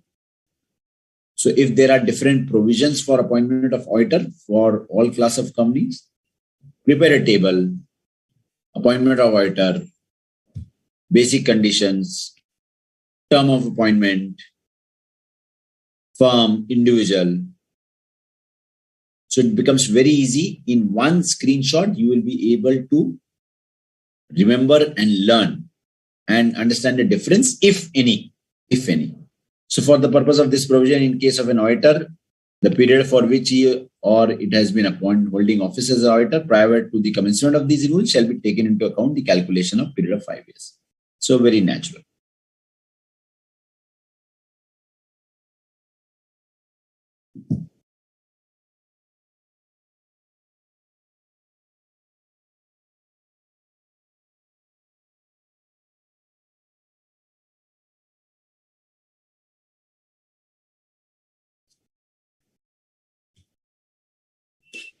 Then there are certain consequences. Then there are certain obligations for filing of half-yearly returns, and then for certain penalty for non-compliance.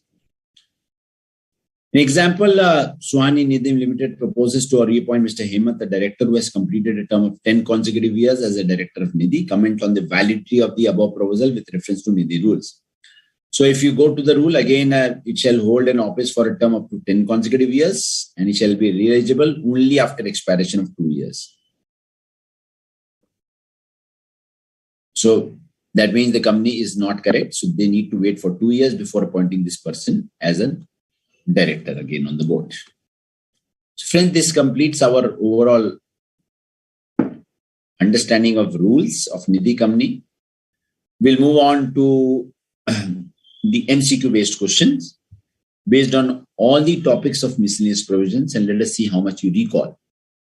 Let me open up the MCQ sheet and then we'll see.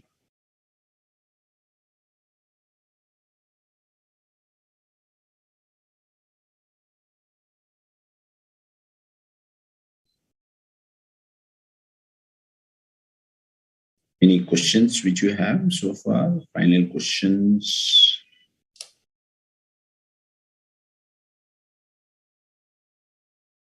Okay, so a very valid question. Can I be director in other Nidhi company during that cooling period? Yes, why not? See, I think the law especially mentioned you cannot be appointed in the same Nidhi company. It does not say that you cannot be appointed director in the other Nidhi company.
So let us see what type of questions can we discuss. So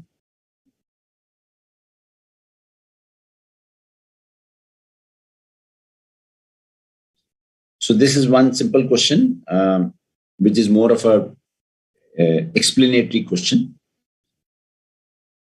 Where a company is registered as a public limited company, company has a unique business idea emerging from a R&D new area. However, it is a future project and the company has no significant accounting transaction, business activities at present. Company desires to obtain a status of dormant company, advise the company regarding the provisions of the Companies Act in this regard and procedure to be followed. So obviously, if there's a future idea and there are no SAT and the company is inactive, therefore the company can apply to the registrar that yes, after calling a general meeting and in the general meeting getting the shareholder approval to the extent of 3/4 in value, and then it can make an application to the registrar to assign them the status of dormant company. And once it gets a status of dormant company, the relevant provisions of compliance with the minimum number of directors, filing a annual return will apply, and the company would remain to status of dormant company, provided that if it goes beyond 5 years, the register has the option to strike it off.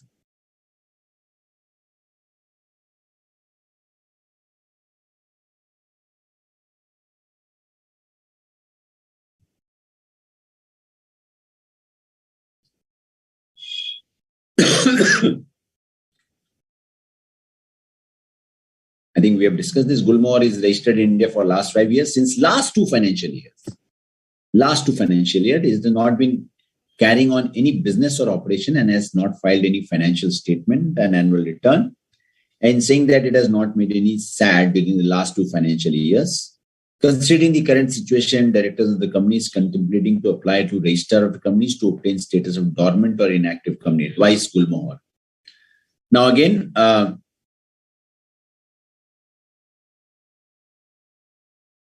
you can make an application provided, again, we know the conditions.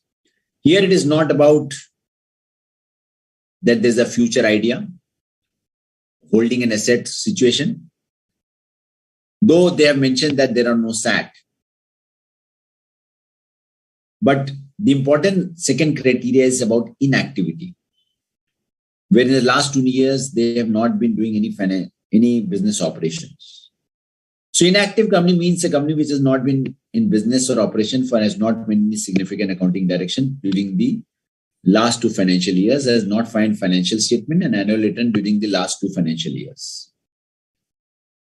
So here it is not carrying on business. Good enough.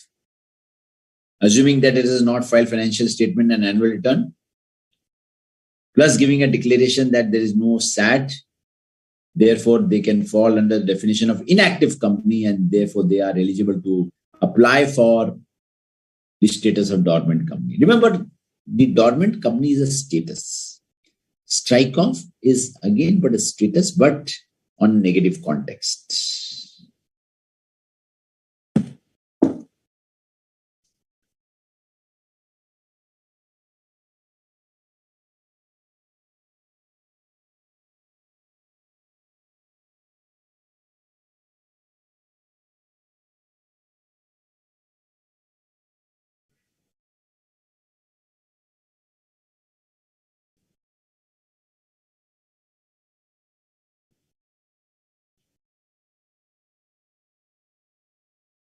Next question. Please answer.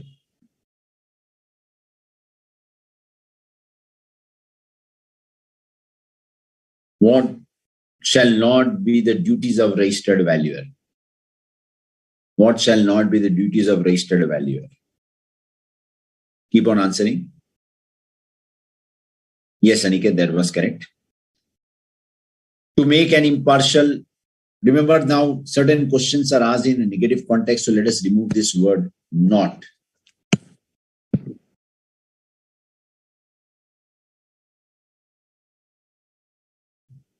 So to make an impartial, true and fair valuation, so that is a duty. To exercise due diligence, that is a duty. To undertake valuation in which is direct or indirect interest? No, that is not the duties of the registered valuer. So third is the correct option. Third is the correct option.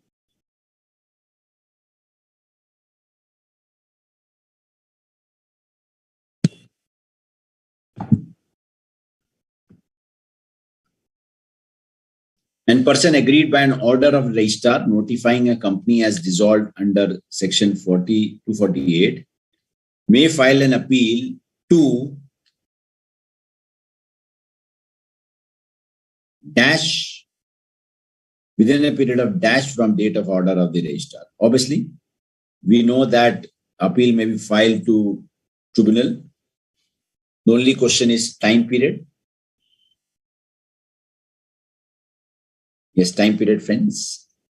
You should be able to answer it.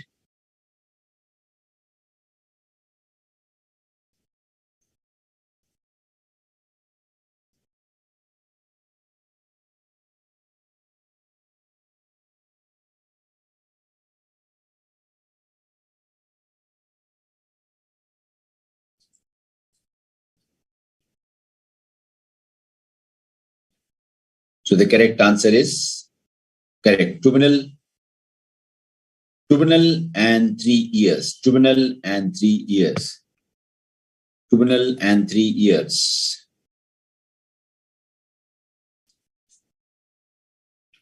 If the valuer has contravened the provisions of Section 247 with the intention to defraud the company or its members, he shall be punishable with a fine and an imprisonment. Fine and an imprisonment.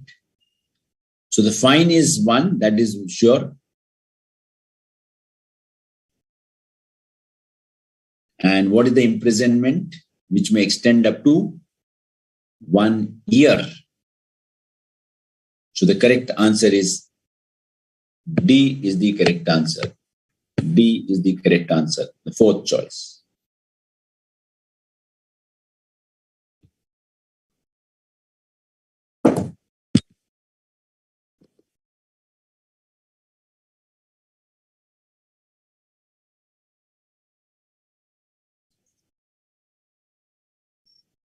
Again, an MCQ based, which is based on Nidhi rules and penalty for the Nidhi rules. Though we have not discussed that, remember we had discussed this, but then you can please refer to the fine on Nidhi rules, non-compliance for Nidhi rules.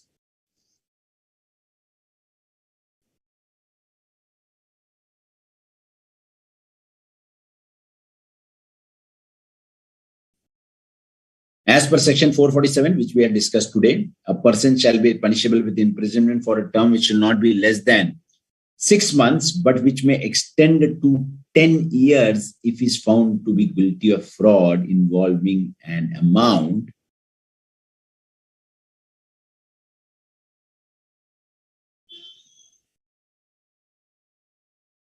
Yes. So this is how we confuse. See, 5% gets eliminated. That's for sure. So at least we know that there is 10 lakhs and 10 lakhs.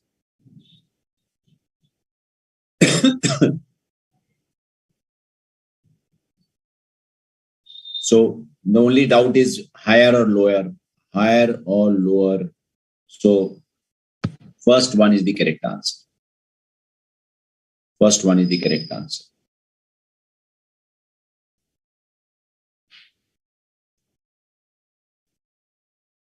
So when a company has failed to commence business within 1 year of its operation,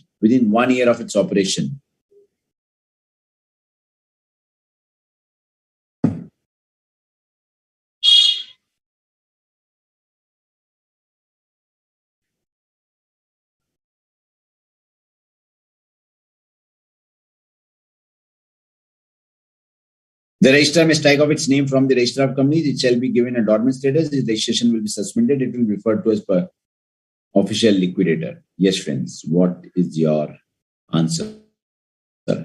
So, dormant status does not involve with relation to commencement of business. Remember, third and fourth choice is never a condition. We have never studied that. So, we have studied either strike off or dormant status.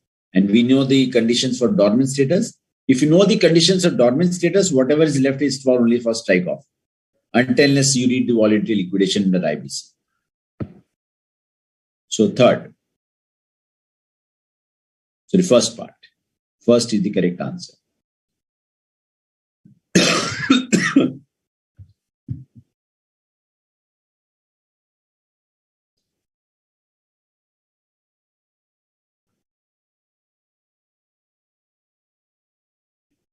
So as per section 4, yes, I think Mr. Bhaumik, Mr. Singh, Mr. Aniket, all are answering. That's good. And they're answering correctly. Good. As per section 447 of the Companies Act, person who commits a fraud which involves public interest. Now, this is important. Where public interest is involved, this is the way you need to segregate. Imprisonment term, which was normally ranging from imprisonment term. Yes, friends, what is your answer? Is it now 1 year or 2 years, 3 years, or right. So minimum should be 3 years. Correct. Minimum is 3 years. Shalin Singhji, please do see. We have just discussed it today.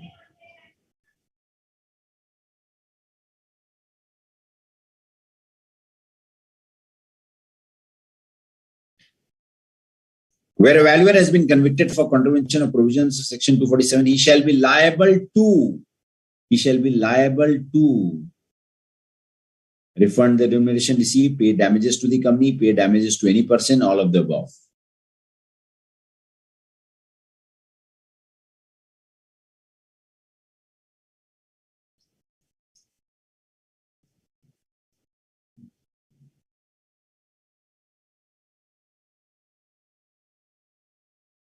So refund, yes, all of the above. Now, why all of the above, friends? Why would I pay damages to any person? Why would I pay damages to any person? I would pay damages only to the company if it has caused.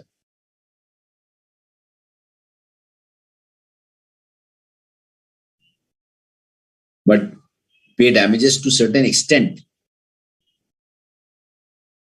So here, because B, C, D are not clear, at least C is not applicable. Because C is not applicable, D would not apply. And because D would not apply, so either first and second. Because this is half clear, I would take first answer, which is very specific, refund the remuneration received. That is one of the penal consequences. This is very simple. I think everybody should get it correct. Nidhi company may issue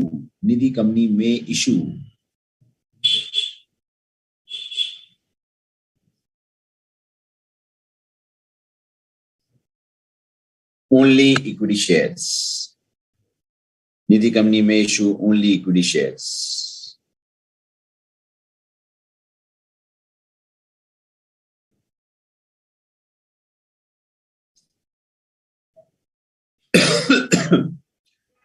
Which of the following is incorrect? Which of the following is incorrect relating to Nidhi companies as per Companies Act? Which of the following is incorrect relating to Nidhi companies as per Companies Act? So we'll look at the other way around. Which of the following is correct? A Nidhi company shall not admit a body, corporate, or trust as a member. This is correct.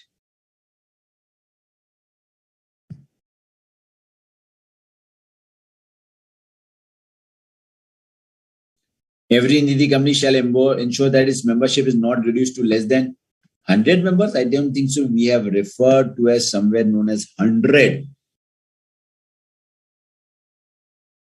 This looks to us as incorrect. Both A and B? No. None of the above.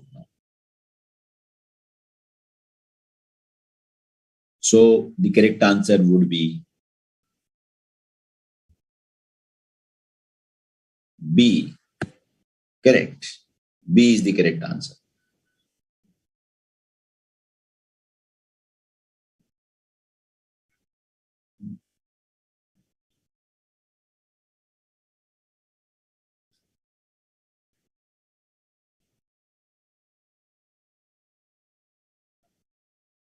X, a foreign company with a place of business in India, ceases to carry on business in India. So it may be wound up as a dormant company. It may be wound up as a foreign company under Companies Act. It may not be wound up. So obviously this is not a choice. This is not a choice. This may be a possibility, but we have not studied that. So this may be the correct answer. It may be wound up as a dormant company under Companies Act because no business is being carried on. Inactive companies, provided the conditions are met, SAT.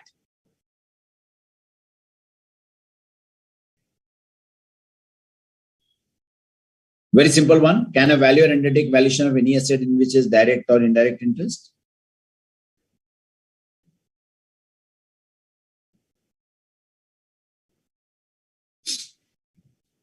No.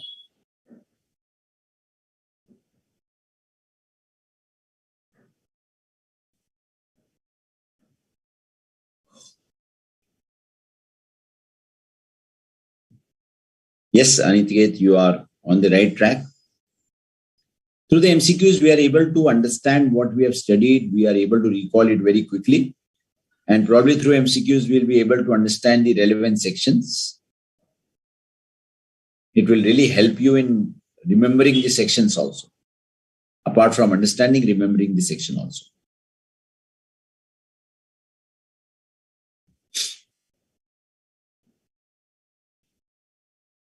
Right, friends? So the Nidhi company is planning to declare dividend of 42.5%.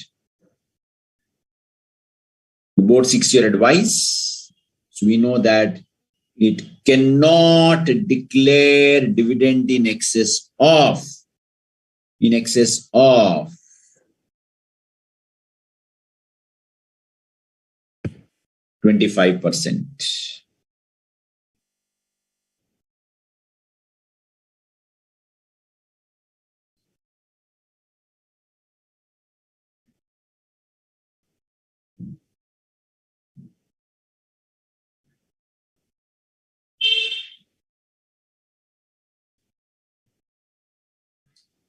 This is with respect to the government company. Is a government company whose 40% share of capital, one is held by government of MP and 20% by held of UP.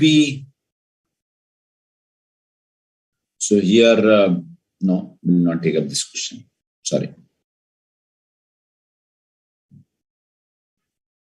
To value any property, stock, shares, or any other asset of a company, appointment of registrar shall be made by.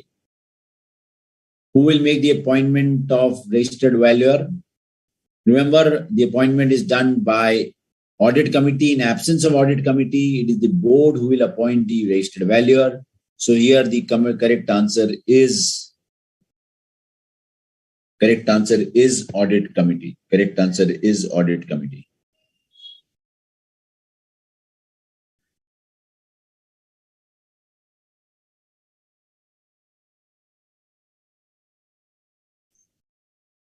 This is again a simple one, friends. Everybody should be able to answer it. Director of Nidhi company shall hold an office up to a term of 10 consecutive years and eligible for appointment only after expiration of 2 years. I think we have just studied that, so you should not forget it. So 10 consecutive years and 2 years of moratorium.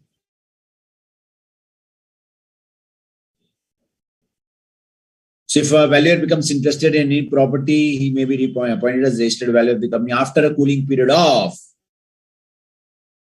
direct or indirect interest prior to taking of the assignment 3 years, post taking the assignment 3 years.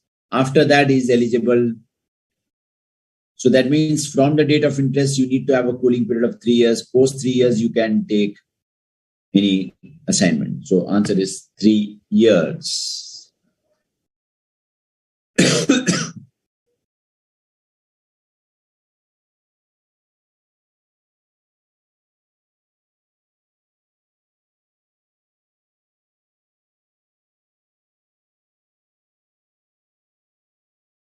So this was minimum share of paid up capital. Instead of 5, it is known, we know that equity share capital of 10 lakhs.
Right, friends. Certain again today I'm facing certain kind of technical issues. Anyway, we were at the end of our lecture, and we had completed the whole provisions of miscellaneous sections. So what we have done today is we have covered government company, strike of companies, valuation, nidhi companies, government companies, and 447. I would suggest, friends, that please make a chart of comparison. If you do it on your own, it will be very easy for you to recall at the at the stage where you are revising. So standard things to be drawn which are relevant for overall companies act, comparative sheet to be drawn when you make a comparison between different sections of standard things. So that will really help you in gaining confidence and recalling things. From this perspective, from the subject which we have covered in the last two lectures, I would suggest you should spend 2 days maximum 2 days of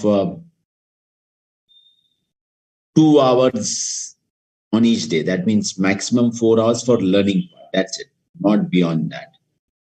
If you do that, good enough. You have 4 marks in hand, 4 to 6 marks in hand.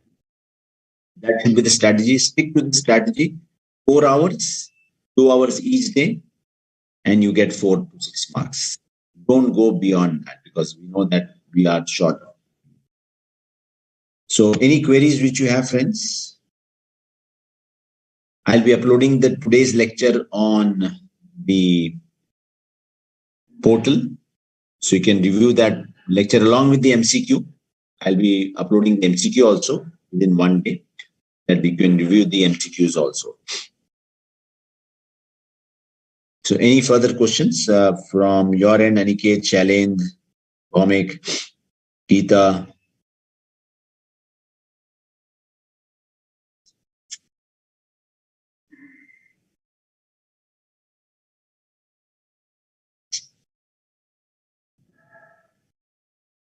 No questions? Okay, so we don't have any questions. So that concludes our class for this miscellaneous provisions. I'll see you again on 5th of December with the chapter of SEBI and LODR most probably. Till then, do study and raise your queries so that I can answer to the previous sessions. Thank you.